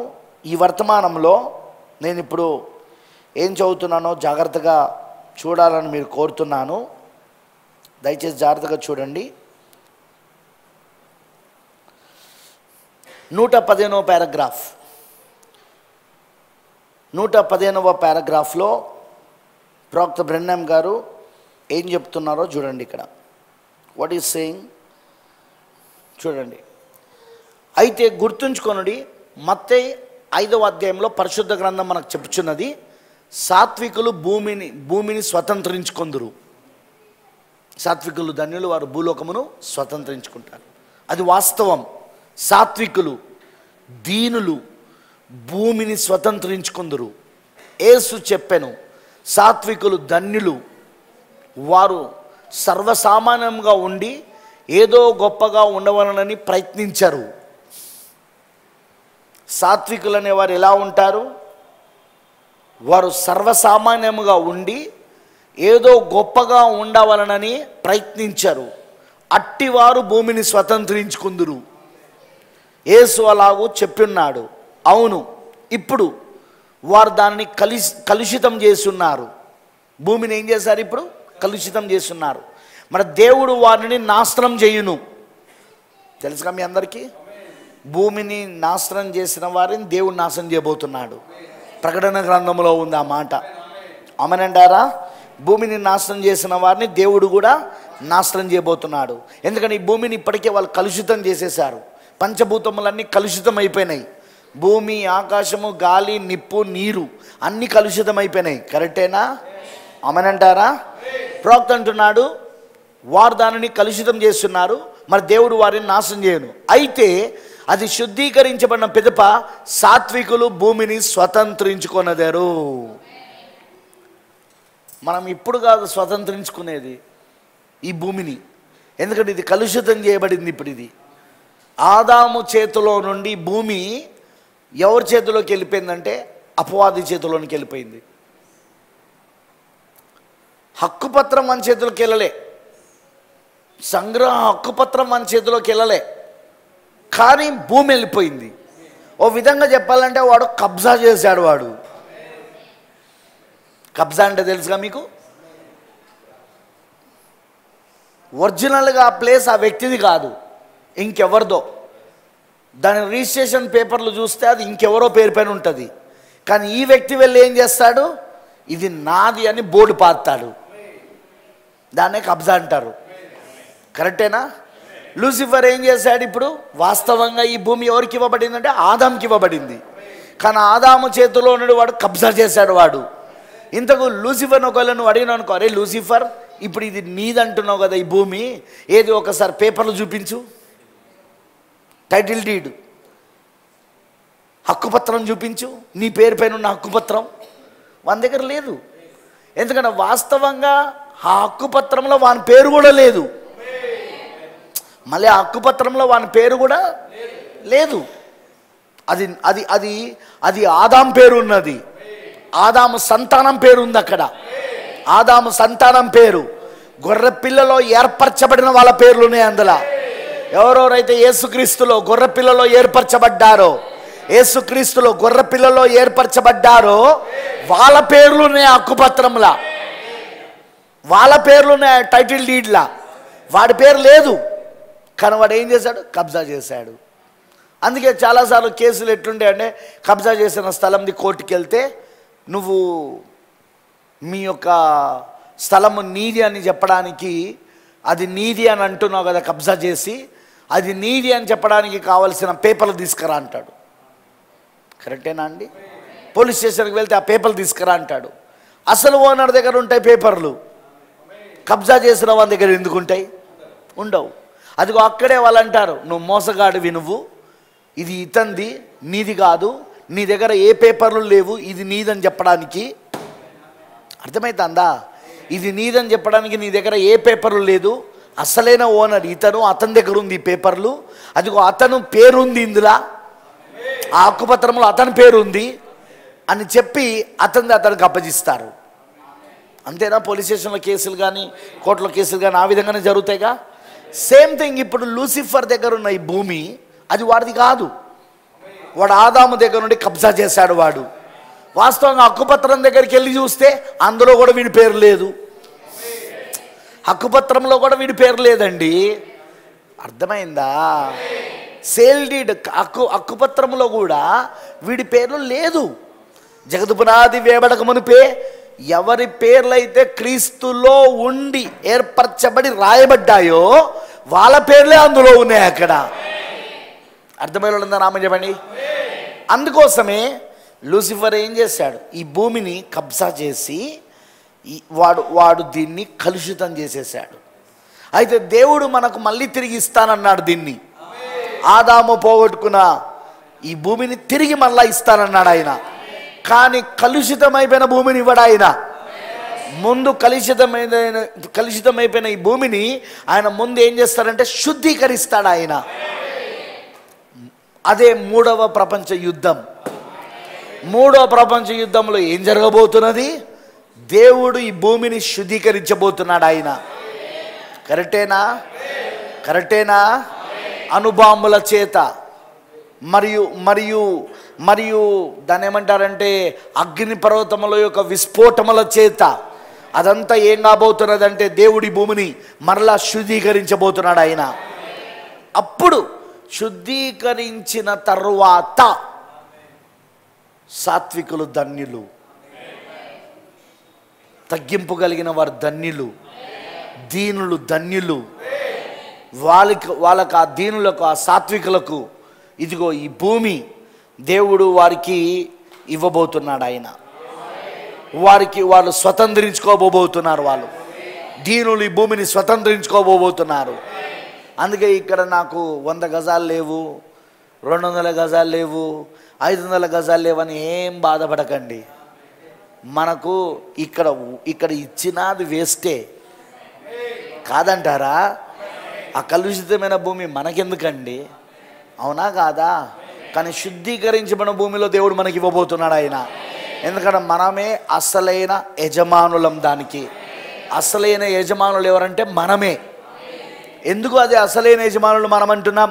ఎందుకంటే ఈ భూమి జగత్తు పునాది వేయబడక మునిపే దాని యజమానుల యొక్క పేర్లు ఆల్రెడీ ఆ హక్కు పత్రంలో రాయబడి ఉన్నాయి. అక్కడ మన పేర్లు ఆల్రెడీ హక్కు పత్రంలో రాయబడి ఉన్నాయి, దాని యజమాని యొక్క పేర్లు. కరెక్టేనా? ఆమేనంటారా? సో అందుకే ప్రాఫెట్ అంటున్నాడు, దేవుడు దాన్ని శుద్ధీకరించిన పిదప సాత్వికులు భూమిని స్వతంత్రించుకుంటారు. 1000 పరిపాలనలో 116వ పారాగ్రాఫ్. ఇప్పుడు ఓ మాయ్, పోగొట్టుకొనిన హక్కు పత్రము అసలైన యజమానుడైన సర్వోన్నతుడైన దేవుని చేతిలో ఉన్నది. దానే మనం ప్రకటన 5వ అధ్యాయం 3వ వచనంలో చదువుతాం. ఏంటి? లోపట వెలపట రాత కలిగి 7 ముద్రలు గట్టిగా వేసిన పుస్తకం అది. అసలైన యజమాని దగ్గర, అసలైన యజమానుడైన సర్వోన్నతుడైన దేవుని చేతిలో ఉన్నది. భూమిపై నిత్య జీవముపై హక్కు పత్రం. ఏంటిది? ఆయన చేతిలో ఉన్న పుస్తకం ఏంటిదట? భూమిపై మరియు నిత్య జీవంపై హక్కు పత్రం. హక్కు పత్రం భూమిపై నిత్య జీవంపై. ఎందుకు? వీళ్ళెవరు? వీళ్ళు జగత్ పునాది వేయబడక మునిపే దేవుని మనస్సులోని వెనక భాగములో గొర్రెపిల్ల వధించబడిన గొర్రెపిల్ల ఒక రక్తము చేత వీళ్ళ పేర్లు అక్కడ హక్కుదారులుగా రాయబడ్డది. అక్కడ అర్థమైందా మీకు? వధించబడిన గొర్రెపిల్ల యొక్క రక్తము చేత వాళ్ళ పేర్లు రాయబడి ఉన్నాయి. అక్కడ హక్కుదారులు వాళ్ళే ఆ హక్కు పత్రములో వాళ్ళ పేర్లు రాస్తున్నాయి అక్కడ. ఆమేన్, హల్లెలూయా. అందుకే ప్రవక్తున్నాడు, భూమిపై నిత్య జీవంపై హక్కు పత్రం. ఆదాము దానిని కోల్పోయినప్పుడు, ఆదాముకి ఇవ్వబడింది ముందు, కానీ ఆదాము దాన్ని కోల్పోయాడు. ఆదాము దాన్ని కోల్పోయినప్పుడు సాతాను యొక్క మలినమైన హస్తములు దానిని తీసుకొనలేకపోయేను, దానిని పట్టుకొనలేకపోయేను. ఆమేనంటారా? అంటే ఈ పుస్తకము ఎవరి చేతిలో పడితే వాళ్ళ చేతిలోనికి వెళ్ళదన్నమాట. ఇప్పుడు సాతానుడు తన చేతిలో దాన్ని తీసుకోలేకపోయాడంటే వానికి సంబంధించిన సంతానం చేతిలో పడుతుందా? ఇది సర్వసంతానం చేతిలో పడుతుందా? ఇది డినామినేషన్స్ సర్వసంతానం, సంఘ శాఖలన్నీ సర్వసంతానం. ఇప్పుడున్న సంఘాలు, సంఘ సంస్థలు, సంఘ శాఖలు ఇవన్నీ ఏంటిది? సర్వసంతానం. వాళ్ళ చేతి కోసం దేవుడు ఇచ్చాడా దీన్ని? 7 ముద్రల గ్రంథం వాళ్ళ కోసం కాదండి. మరి 7 ముద్రల గ్రంథం ఎవరి కోసము? దాంట్లో ఎవరి పేర్లు రాయబడ్డాయో ఆ వారసుల కోసమే ఇవ్వబడింది అక్కడ. ఉదాహరణ, ఇజ్రాయెల్ బ్రదర్ ఉన్నాడు. తను ఒక ఇల్లు కొనుక్కున్నాడు. తను ఆ కొన్న ఇల్లు యొక్క పత్రాలను తను ఎవరు పడితే వాళ్ళకి ఇవ్వడు. తన వారసుడు, తనలో నుండి వచ్చినవాడు, తన రూపంలో నుండి, తన పోలికలో నుండి పుట్టినవాడైనా తన కుమారుని చేతికిస్తాడు దాన్ని. ఎందుకంటే అతను కూడా ఆ వారసత్వంలో ఉన్నాడు కాబట్టి. సేమ్ సేమ్ దేవుడు 7 ముద్రల గ్రంథాన్ని, ఈ హక్కు పత్రాన్ని ఎవరి చేతికి పడితే వాళ్ళకు ఇవ్వడాయన. ఎవరికి ఇస్తాడు? దాని వారసులు. ఆ గ్రంథంలో ఎవరి పేర్లు రాయబడి ఉన్నాయో, ఆ గొర్రెపిల్ల జీవ గ్రంథంలో ఎవరి పేర్లు రాయబడి ఉన్నాయో, ఆ హక్కు పత్రంలో ఎవరి పేర్లు రాయబడి ఉన్నాయో వాళ్ళకు మాత్రమే ఆ గ్రంథాన్ని ఇస్తాడు ఆయన. నిజంగా మనం పిచ్చోళం కాకపోతే ఎవరమండి?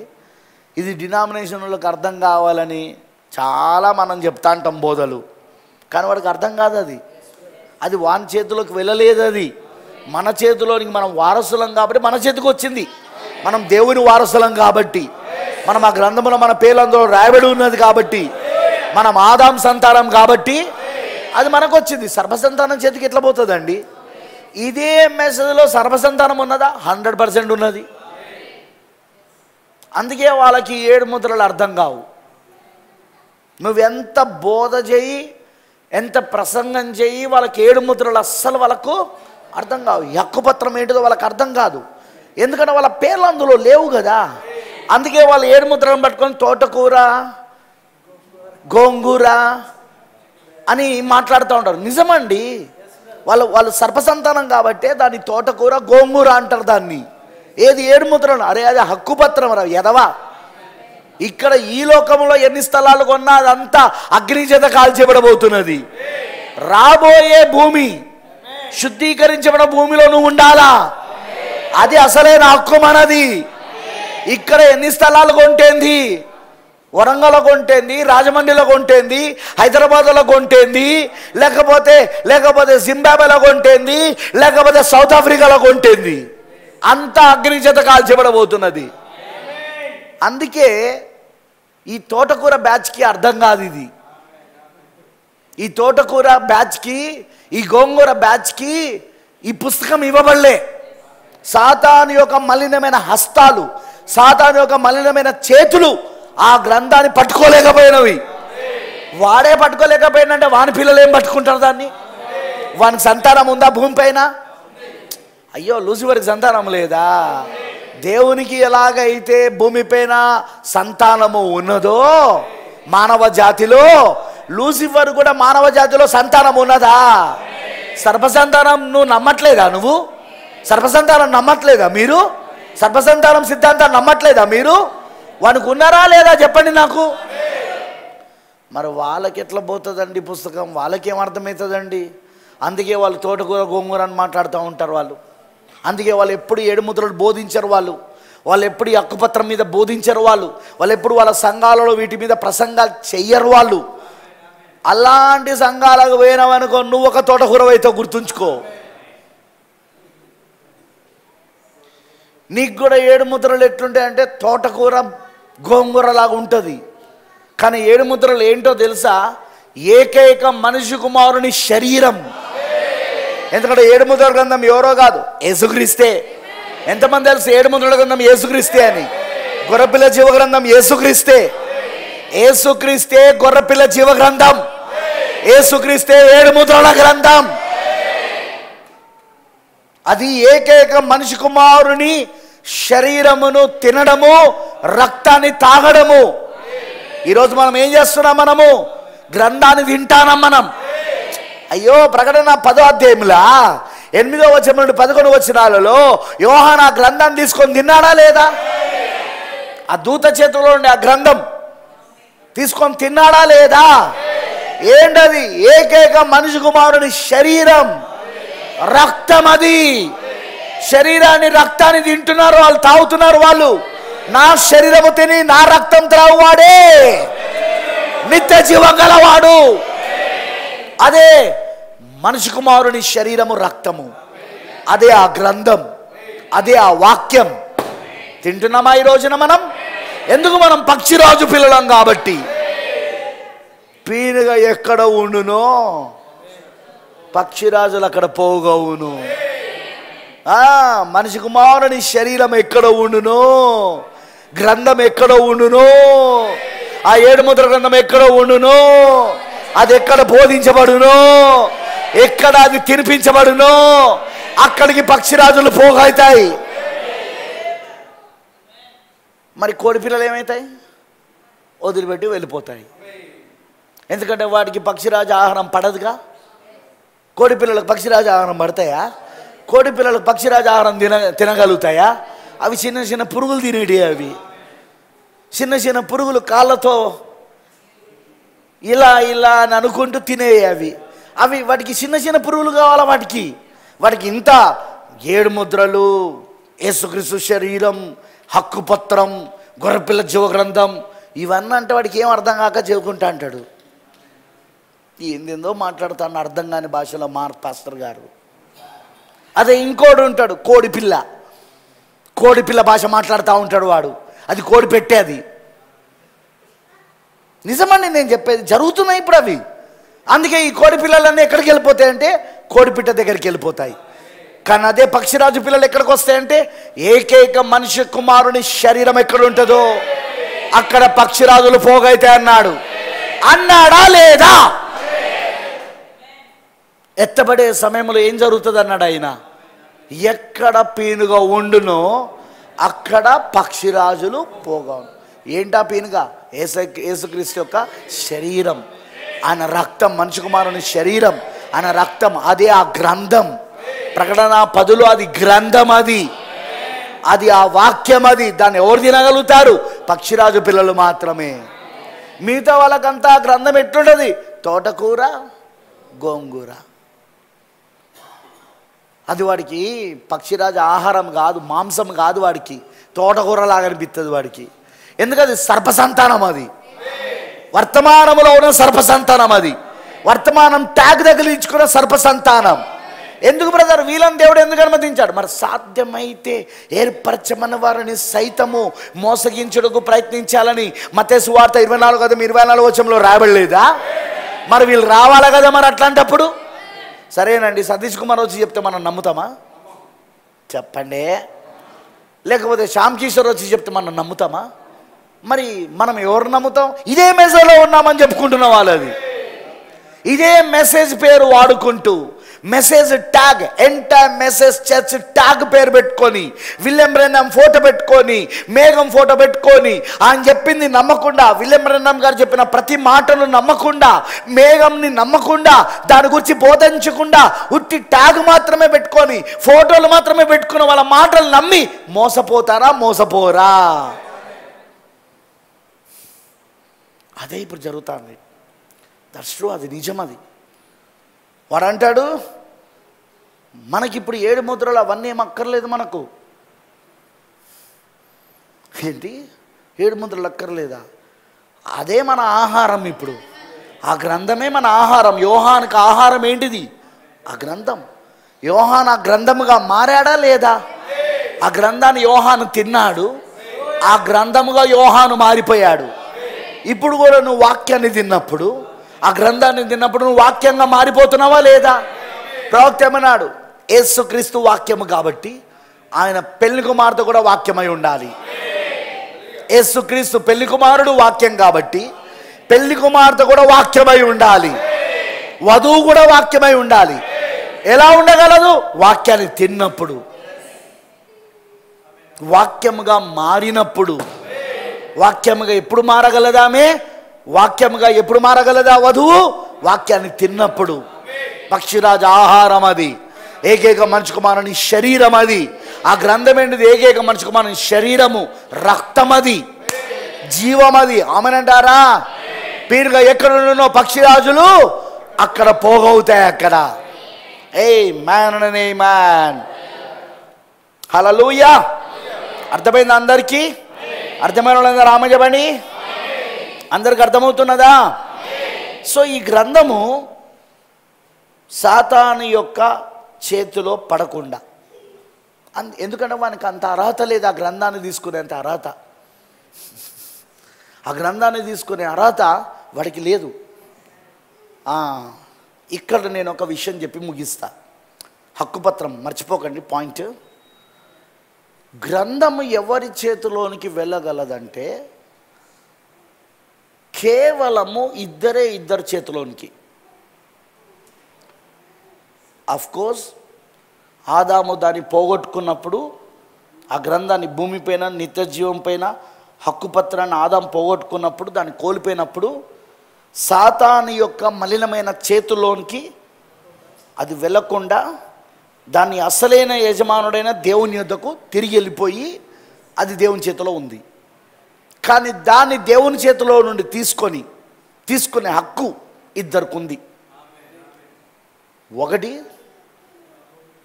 ఆ గ్రంథములో ఉన్న వారి కోసం ఎవరైతే రక్తమును చిందిస్తున్నారో అది కూడా రక్త సంబంధయుండి రక్తం చిందించాలా. రక్త సంబంధి కాకుండా చిందించలేడు. ఆ గ్రంథములో ఉన్న వారికి రక్త సంబంధై ఉండాలి. అర్థమైందా? నేను విమోచన పథకంలో దీన్ని చాలాసార్లు చెప్పిన. నేను విమోచకుడు విమోచన పొందుకునే వాళ్ళను విమోచించాలంటే ఫస్ట్ కండిషన్ ఏంటంటే ఆ విమోచన పొందుకుంటున్న వాళ్ళకు విమోచన చేస్తున్న వాడికి మధ్యలో రక్త సంబంధం ఉండాలా.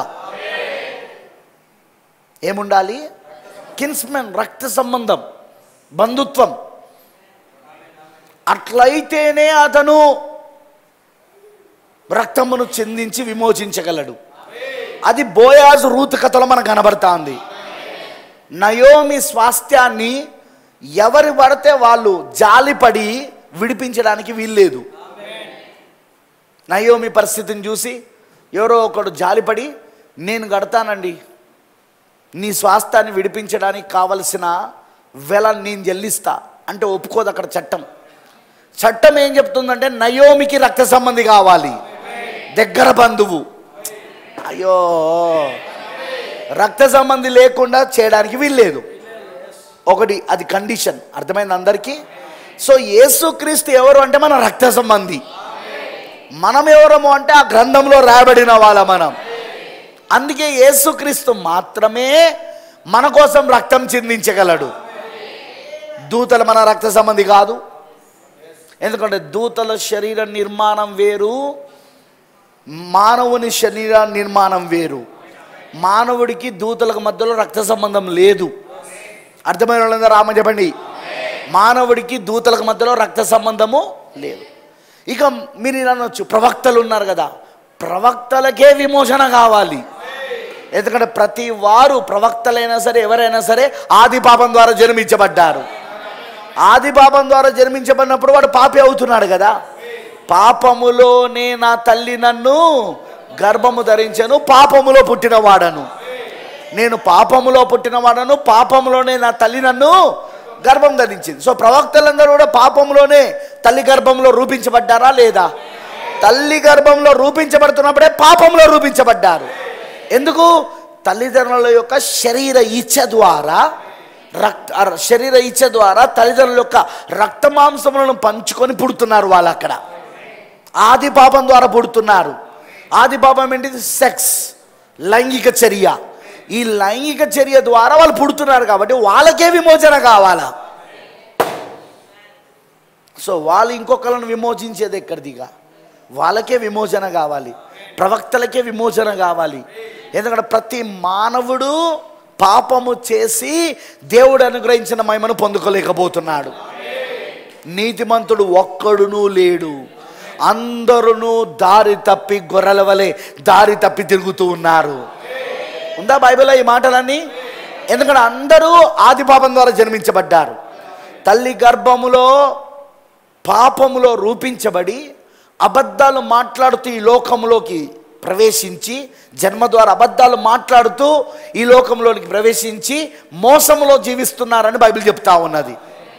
సో అందుకే ఏ మానవుడు కూడా ఇంకొక మానవుడిని విమోచించలేడు. అందుకే దేవాతి దేవుడు యేసుక్రీస్తు దేవాతి దేవుడు అందుకే రక్త మాంసములు ధరించుకొని రావాల్సి వచ్చింది. అది కూడా ఆది పాపము లేకుండా. ఆయన ఎలా పుట్టాడు? ఆయన ఆది పాపము లేకుండా పుట్టాడు. ఆయన సెక్స్ లేకుండా పుట్టాడు. ఆయన లైంగిక చర్య లేకుండా పుట్టాడు. ఆయన ఎలా అంటే ఆది అందు వాక్యముండెను, వాక్యము దేవుడైనను, వాక్యమే దేవుడైనను, ఆ వాక్యమే శరీరధారై కృపా సత్య సంపూర్ణుడుగా మన మధ్యలో నివసించాడు. అమనంటారా? సో ఇప్పుడు ఆయన ఒక్కడే విమోచకుడు. ఆయన మాత్రమే ఆ గ్రంథాన్ని తీసుకోగలడిగా. ఎందుకంటే ఆ గ్రంథములో ఉన్న వారికి ఆయన రక్త సంబంధం ఒకటి, రెండవది ఆ గ్రంథములో ఉన్న వారి కోసం ఆయన వెలచెల్లించాడు తన రక్తాన్ని, వారికి విమోచన చేశాడు. తన రక్తాన్ని వెలచెల్లించడం ద్వారా విమోచన చేశాడు. అందుకే ఆ విమోచించబడుతున్న వారి యొక్క గ్రంథాన్ని తీసుకునే హక్కు ఆ విమోచకుడికి మాత్రమే ఉన్నదని మనం అందుకే ఇక్కడ ప్రకటన 5లో చూస్తానా మనం. అక్కడ ఆ గొర్రెపిల్లకు మాత్రమే ఉన్నది. ఒకటి, ఆ గొర్రెపిల్ల తీసుకోవచ్చు, దాన్ని తీసుకొని దాని ముద్రలు విప్పొచ్చు. ఆయన ఒక్కడే అర్హుడు, గొర్రెపిల్ల మాత్రమే అర్హుడు, యేసుక్రీస్తు మాత్రమే అర్హుడు. ఆయన ఆ గ్రంథాన్ని తీసుకొని దాని ముద్రలు విప్పడానికి. ఎక్కిందా ఇక్కడ దాకా? రెండవది, ఆ గ్రంథమును ఆయన ఎవరికి ఇవ్వగలడంటే ఆ గ్రంథములో ఎవరి పేర్లు అయితే రాయబడి ఉన్నాయో, ఎవరైతే విమోచనలో ఉన్నారో, ఎవరైతే విమోచించబడ్డారో వాళ్ళకు మాత్రమే అది ఇవ్వగలుగుతాడు ఆయన. ఎందుకంటే అది ఉట్టి విమోచన గ్రంథమే కాదు, అది ఉట్టి 7 ముద్రల గ్రంథమే కాదు, అది హక్కుపత్రం కూడా. హక్కుపత్రం మనం బయట బజార్లో బయటోడికి ఇస్తామా? చెప్పండి అమ్మా. ఇప్పుడు నువ్వు ఒక స్థలం కొన్నావు, లేదా ఒక ఇల్లు కొన్నావు, కొన్న ఇల్లును నీ కొడుకుకి ఇస్తావు, నీ వారసుడికి ఇస్తావు. ఆ స్థలాన్ని కానీ ఆ ఇల్లు కానీ దాని పత్రాన్ని ఎవరికి ఇస్తావు? నీ వారసుడికి ఇస్తావు. ఇప్పుడు దేవుని వారసులు ఎవరు? మనం, ఆ గ్రంథంలో రాయబడిన వాళ్ళం. అందుకే అది ఎవరికి ఇవ్వబడాలి? ఇప్పుడు అది మనకి ఇవ్వబడతా ఉన్నది ఈ రోజున. అందుకే ఆ రోజున ఆదాము ఆ హక్కుపత్రం కలుగున్నవాడు, ఎందుకంటే అతను ఆదాము ఆ హక్కుపత్రంలో నుండి వచ్చినవాడు.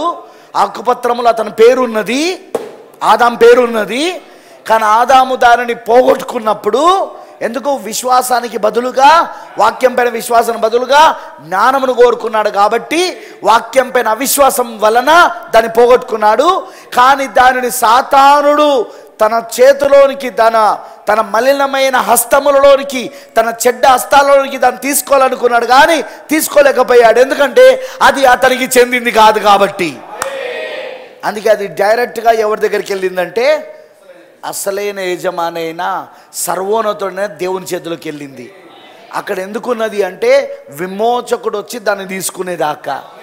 ఎందుకంటే అందులో ఉన్న వాళ్ళ కోసం విమోచకుడు వచ్చి విమోచన చెయ్యాలి. అక్కడ 2000 సంవత్సరాల క్రితము మొదటి రాకడలో విమోచకుడు వచ్చి వాళ్ళకు విమోచన చేశాడు. ఎలా చేశాడు? తన రక్తాన్ని క్రయధనముగా చెల్లించుడు ద్వారా, తన రక్తాన్ని క్రయధనముగా చెల్లించుడు ద్వారా ఆయన విమోచన చేశాడు ఇప్పుడు ఆయన. అందుకే ఆయన మాత్రమే అర్హుడై ఉన్నాడు ఇప్పుడు ఆ గ్రంథాన్ని తీసుకొని దాని ముద్రలు విప్పడానికి. మరి ఆయన మాత్రమే దాన్ని తీసుకోవడానికి, అది ఇప్పుడు దాంట్లో రాయబడిన వాళ్ళకు ఆయన దాన్ని ఇవ్వబోతున్నాడు. ఇప్పుడు ఆయన ఎవరి పేర్లందు రాయబడి ఉన్నాయో ఆ హక్కుపత్రములో ఆ వారసులకైనా దాన్ని ఇవ్వబోతున్నాడు. అందుకే 7 ముద్రల గ్రంథం అందరికీ. మరి మీలో ఎంతమంది తెలుసు 7 ముద్రల యొక్క ప్రత్యక్షతలే ఎత్తబడే విశ్వాసం ఇస్తాయని?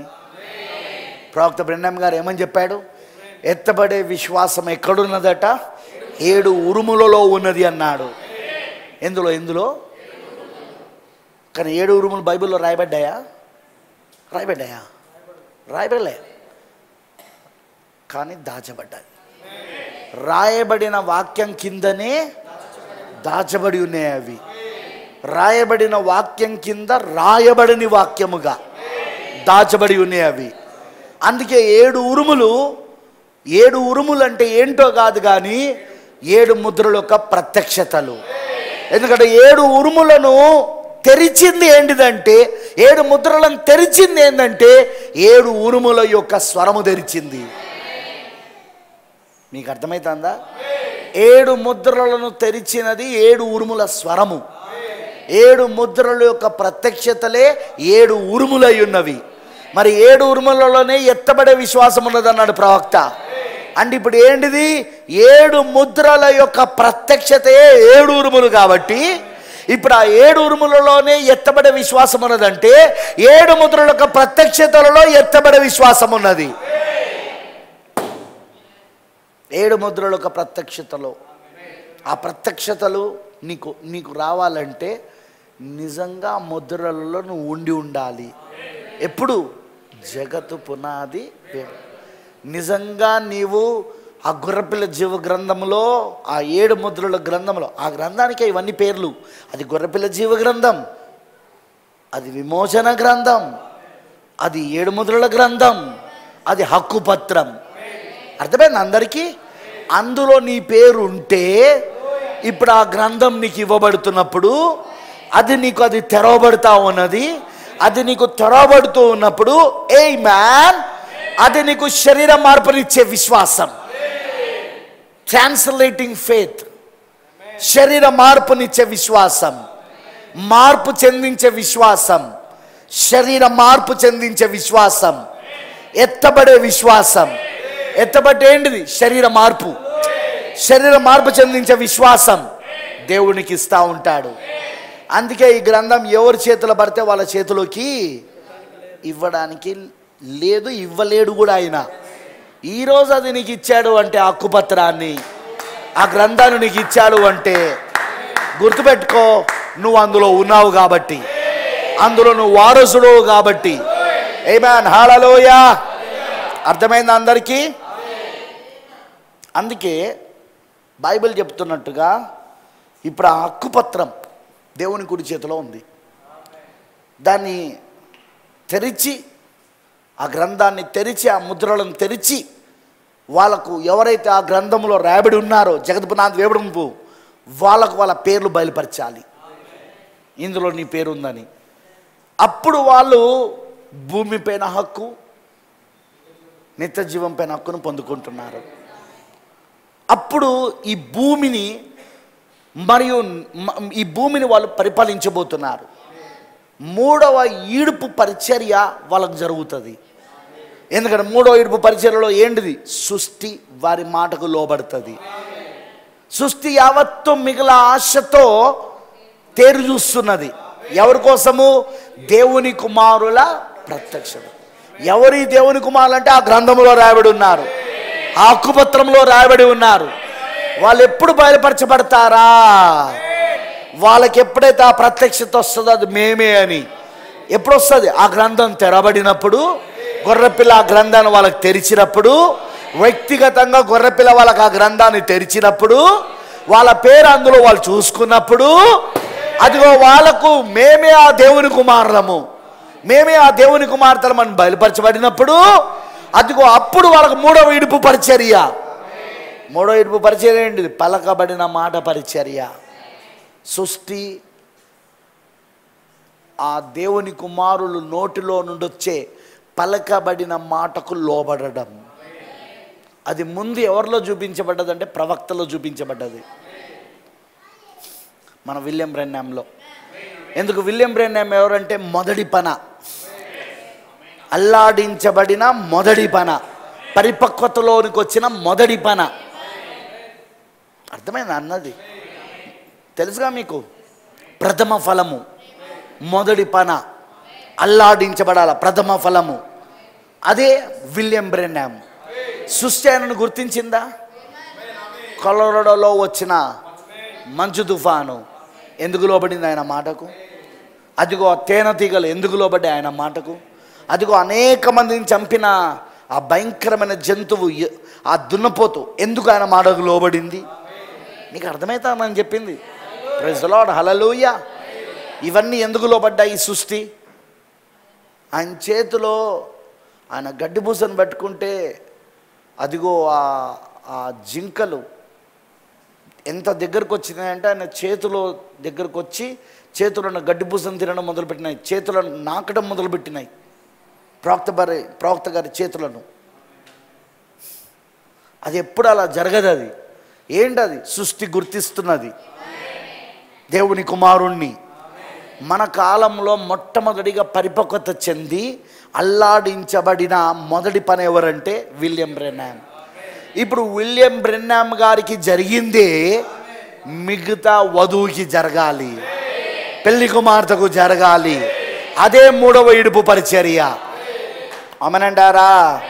అర్థమైన వాళ్ళందరూ ఆమెన్ చెప్పండి. హక్కుపత్రం. భూమిపైన హక్కు, నిత్య జీవం పైన హక్కు. ఏమాన్? భూమిపైన హక్కు, నిత్య జీవం పైన హక్కు. అది తిరిగి ఇప్పుడు మన కాలంలో వచ్చిందా? వచ్చింది. హక్కుపత్రం వచ్చింది. సంగ్రహము, అబ్స్ట్రాక్ట్, అదేంటిది చూద్దాం, వచ్చే వారం చూద్దాం. సంగ్రహం అంటే ఏంటిది, హక్కుపత్రం అంటే ఏంటిదో ఇప్పుడు అర్థమైంది మనకు. కానీ సంగ్రహం అంటే ఏంటిది? సంగ్రహ హక్కుపత్రం కావాలి మనకు. సంగ్రహం అంటే ఏంటిది అర్థం చూద్దాం, దేవుని చిత్తం అయితే. హక్కుపత్రం వచ్చింది. హక్కుపత్రం ఏంటో కాదు, వాక్యం. హక్కుపత్రం ఏంటో కాదు, దేవుడు వాక్యం. హక్కుపత్రం ఏంటో కాదు, ఈ గ్రంథం వాక్యం. వాక్యమే హక్కుపత్రం. వచ్చిందా మనకు 1963లో? అరే ఆ గ్రంథం ఏంటిదండి? వాక్యం కాదా? అది బైబిల్ కాదా? 7 ముద్రలు తెరవబడినప్పుడు ఏం జరిగిందట? ఎంటైర్ బైబిల్ అంతా తెరవబడింది అన్నాడు ప్రవక్త. కొత్త నిబంధన తెరవబడింది.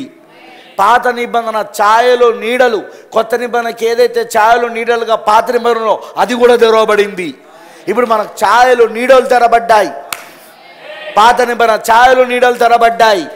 కొత్త నిబంధన నిజ రూపం తెరబడింది. అదేనా? 7 ముద్రలు తెరబడినప్పుడు ఎంటైర్ బైబిల్ అంతా తెరబడింది. అదే వాక్యం. ఇప్పుడు మనకి ఏమి ఇవ్వబడింది? తెరవబడిన పుస్తకం. ప్రకటన 10లో వచ్చింది ఏంటిది? ఆయన చేతిలో ఉన్నదేంటి? తెరవబడిన చిన్న పుస్తకం. అది ముద్రించబడిన పుస్తకం కాదు. అది ముద్రలు పగలగొట్టబడి తెరిచాడు ఆయన. గొర్రెపిల్ల ముద్రలను పగలగొట్టి తెరిచాడు ఇప్పుడు ఆయన. ఆ తెరిచిన పుస్తకాన్ని ఇస్తున్నాడు ఇప్పుడు ఆయన. అర్థమైంది అందరికీ? ఆయన పగలగొట్టిన ముద్రలు దేనికి? ఈ బైబిల్కే. కొత్త నిబంధనకు ముద్రలు వేయబడి ఉన్నాయి. పాత నిబంధనలో ఛాయలుగా నీడలుగా ఉన్నాయి. ఎప్పుడైతే కొత్త నిబంధనలు ఆయన తెరిచాడో, ఆ కొత్త నిబంధనకున్న ముద్రలు ఆయన తెరిచాడో, ఆ విమోచన గ్రంథాన్ని ఎప్పుడైతే తెరిచాడో పాత నిబంధన కూడా తెరవబడింది. ఎందుకంటే పాత నిబంధన అంతా ఛాయ నీడ కాబట్టి, ఆ కొత్త నిబంధనకు ఛాయ నీడ కాబట్టి తెరవబడింది. ఇప్పుడు ఆ తెరవబడిన పుస్తకాన్ని, హక్కుపత్రాన్ని తీసుకొచ్చాడు ఇప్పుడు ఆయన. హక్కుపత్రం ఏంటిది? వాక్యం. ఎంటైర్ బైబిల్ అంతా హక్కుపత్రమై ఉన్నది. వాక్యం హక్కుపత్రమై ఉన్నది. ఆదికాండం మొదలుకొని ప్రకటన వరకు, ఆదికాండం మొదలుకొని మలాకి వరకు ఛాయలు నీడలు, మత్తయి సువార్త మొదలుకొని అదిగో ప్రకటన వరకు విమోచన గ్రంథం. అర్థమైందా? ఈ విమోచన గ్రంథానికి ఛాయలు నీడలో పాత నిబంధన. అందుకే విమోచన గ్రంథం ఎప్పుడైతే తెరవబడిందో, కొత్త నిబంధన ఎప్పుడైతే తెరవబడిందో, పాత నిబంధనలో ఉన్న ఛాయలు నీడలు కూడా తెరవబడ్డాయి ఈ రోజున. మీకు అర్థమైంది అందరికీ? అదే మన హక్కుపత్రం. అదే మన హక్కుపత్రం. ఆ హక్కుపత్రాన్ని ఈరోజు మనం పొందుకున్నాం. ఆమేన్. కానీ సంగ్రహం అంటే ఏంటిది? అబ్స్ట్రాక్ట్, సంగ్రహించుట అంటే ఏంటిది? అది వచ్చే వారం చూద్దాం, దేవుని చిత్తం అయితే. ఆమేన్ అంటారా? బాబు హక్కుపత్రం నీ దగ్గరున్న సంగ్రహం లేదనుకో, అది పనిచేయదు.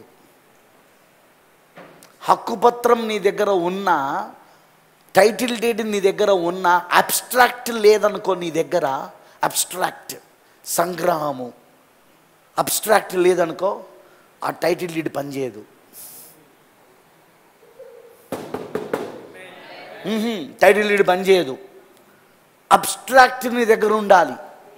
హక్కుపత్రము ఉండాలి, అబ్స్ట్రాక్ట్ కూడా, సంగ్రహము కూడా నీ దగ్గర ఉండాలి. సంగ్రహ పత్రిక కూడా నీ దగ్గర ఉండాలి. సంగ్రహ పత్రం కూడా నీ దగ్గర ఉండాలి. అబ్స్ట్రాక్ట్ ఉండాలి, టైటిల్ డీడు ఉండాలి. టైటిల్ డీడ్ ఉండి అబ్స్ట్రాక్ట్ లేదనుకో, అది పనిచేయదు, అది పనికిరాదు. కంపల్సరీ టైటిల్ డీడ్ ఉండాలి, అబ్స్ట్రాక్ట్ ఉండాలి. అందుకే ప్రాఫిట్ దీన్ని ఏమన్నాడంటే abstract title deed. Abstract title deed, సంగ్రహ పత్రము మరియు ఇంకోటి ఏంటిది? హక్కుపత్రము. ఉట్టి హక్కుపత్రం ఉంటే కుదరదు, సంగ్రహము కూడా ఉండాలి నీ దగ్గర. సంగ్రహము కూడా అదేమిటో మనం దేవుని చిత్తమైతే వచ్చే వారం చూద్దాం. అర్థమైంది అందరికీ? లెట్స్ ప్రే, ప్రార్థించుకుందాం.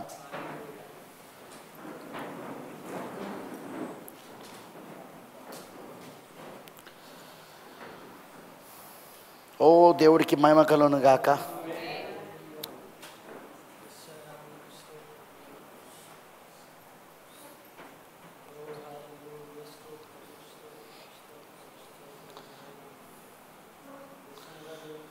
పరిశుద్ధుడా, సర్వశక్తిమంతుడా, కృపామయుడైన తండ్రి, నీకు స్తోత్రాలు. నిజంగా ఈ యొక్క రాత్రికాల సమయంలో సంగ్రహ హక్కుపత్రమును గురించి చాలా విషయాలు నువ్వు మాతో మాట్లాడుతున్నావు ప్రభువా. ఆది కాండంలో ఆదాము ఎట్లా పోగొట్టుకున్నాడో మాకు అర్థమైంది. ఆది కాండం 1వ అధ్యాయంలో ఈ సృష్టిని నువ్వు సృజిస్తున్నప్పుడు, మాట చేత సృజిస్తున్నప్పుడు అవి ఎలా ఆత్మరూపంలో సృజించబడ్డాయి. ఆ జంతువులు, ఆ పక్షులు, ఆ ప్రాకు జీవులు 1వ అధ్యాయంలో పలకబడిన మాట ద్వారా నువ్వు సృజిస్తున్నప్పుడు ఆత్మరూపంలో సృజించబడ్డాయి. పక్షులన్నీ జలములలో నుండి సృజించబడ్డాయి. మరియు జంతువులు, ప్రాకు జీవులు అవన్నీ కూడా ప్రభా భూమిలో నుండి సృజించబడ్డాయి. ఆ తర్వాత ఆదాము వాటికి పైన హక్కు కలిగి ఉన్నాడు కాబట్టి, ఈ భూమిని ఏలేది ఆదామే కాబట్టి, ఆదాముకు ఆ హక్కుపత్రం ఇచ్చావు కాబట్టి, భూమిపైన హక్కుపత్రము. అందుకే ఆదాము వాటికి ఏ పేర్లు పెడతాడో అని చెప్పి, అదిగో నేల మంటితో వాటికి శరీరాలను ఇచ్చి, నేల మంటితో ఆ పక్షులకు, ఆ జంతువులకు, ఆ ప్రాకు జీవులకు నువ్వు శరీరాలను ఇచ్చి ప్రభువా వాటిని ఆదాము ఎడకు తీసుకొచ్చినప్పుడు ఆదాము వాటికి ఏ పేరు పెట్టాడో ఆ పేరే వాడికి కలిగిన బైబిల్ అంటా ఉన్నది. ఎందుకంటే ఆదామే ఈ భూమిపైన యజమానిగా, ఏలుబడి చేయవాడిగా, రాజుగా, హక్కుపత్రం కలిగిన వాడిగా, ఈ భూమిపైన హక్కుపత్రం కలిగిన వాడిగా ఉన్నాడు అక్కడ. ఓ వండర్ఫుల్ లార్డ్. కానీ వాక్యము పైన విశ్వాసం ద్వారా వెళ్ళాల్సిన ఆదామవలు వాక్యం పైన విశ్వాసానికి బదులుగా వారు ఎప్పుడైతే జ్ఞానాన్ని కోరుకున్నారో అదిగో వారి హక్కును పోగొట్టుకున్నారు ప్రభువా. ఈ హక్కుపత్రాన్ని పోగొట్టుకున్నారు యేసయ్య. మరి ప్రవక్త అంటున్నాడు, భూమిపైన మరియు నిత్య జీవం పైన హక్కుపత్రాన్ని వాళ్ళు ఆదాము పోగొట్టుకున్నాడు. అది తిరిగి దాని అసలైన యజమాని చేతిలోనికి వెళ్ళిపోయింది. సాతాను యొక్క మురికి హస్తాలు, ఆ మలినమైన చేతులు దాన్ని తీసుకోవాలని ప్రయత్నించింది, కానీ అది దానిలో పడలేదు. ఎందుకంటే అది వాడికి చెందింది కాదు కాబట్టి, ఆ హక్కుపత్రంలో వాడి పేరు లేదు కాబట్టి. ఈరోజు కూడా అంతే ప్రభువా. ఈ 7 ముద్రల గ్రంథం అందరి చేతిలో పడదు. ఈ 7 ముద్రల గ్రంథం అందరి చేతిలో ఇవ్వబడదు. అందరికీ ఇది బయలుపరచబడదు. అది కేవలం ఆ హక్కుపత్రం 7 ముద్రల గ్రంథము ఎవరి పేర్లైతే ఆ గొర్రెపిల్ల జీవ గ్రంథంలో, ఆ 7 ముద్రల గ్రంథంలో రాయబడి ఉన్నదో, హక్కుపత్రములో ఉన్నదో వాళ్ళకు మాత్రమే అది ఇవ్వబడుతుంది ప్రభువా. వాళ్ళు మాత్రమే దాన్ని తీసుకోగలుగుతారు. Thank you lord. నీకు అందుకే పూర్తిగా మేము సమర్పించుకుంటున్నాం. హక్కుపత్రం ఏంటో కాదు ఆ గ్రంథం అని మాకు అర్థమైంది. హక్కుపత్రం ఏంటో కాదు ఆ వాక్యం అని మాకు అర్థమైంది. ఆ వాక్యమే హక్కుపత్రం. ఈరోజు మేము హక్కుపత్రాన్ని పొందుకుంటున్నాం, వాక్యాన్ని పొందుకుంటున్నాం, గొర్రెపిల్ల జీవ గ్రంథాన్ని పొందుకుంటున్నాం, 7 ముద్రల గ్రంథాన్ని పొందుకుంటున్నాం, కొత్త నిబంధనను పొందుకుంటున్నాం. ఎస్, తెరవబడిన పుస్తకాన్ని పొందుకుంటున్నాం మేము ఇప్పుడు, కొత్త నిబంధన. హల్లెలూయా. దాన్ని బట్టి నీకు వందనాలు యేసయ్యా. వచ్చిన నీ పిల్లలందరినీ దీవించి ఆస్వాదించు. ఈరోజు వాళ్ళకి ఇవన్నీ అర్థమవునట్లుగాను సహాయం చేయి. నీ కృప అనుగ్రహించి నడిపించమని ప్రభువా. మాకు ఇప్పుడు అబ్స్ట్రాక్ట్ కూడా కావాలి. మాకు హక్కుపత్రం ఉంటే సరిపోదు, సంగ్రహపత్రం కూడా కావాలి. సంగ్రహపత్రం లేకుండా హక్కుపత్రం ఉన్నా అది పనిచేయదు. అది హక్కుపత్రము ఉండాలి, సంగ్రహపత్రము ఉండాలి. హక్కుపత్రం నీ వాక్యం అయితే, హక్కుపత్రం ఆ గ్రంథం అయితే, ఇప్పుడు నీ సంగ్రహం ఏంటో మాకు కావాలి ప్రభువా.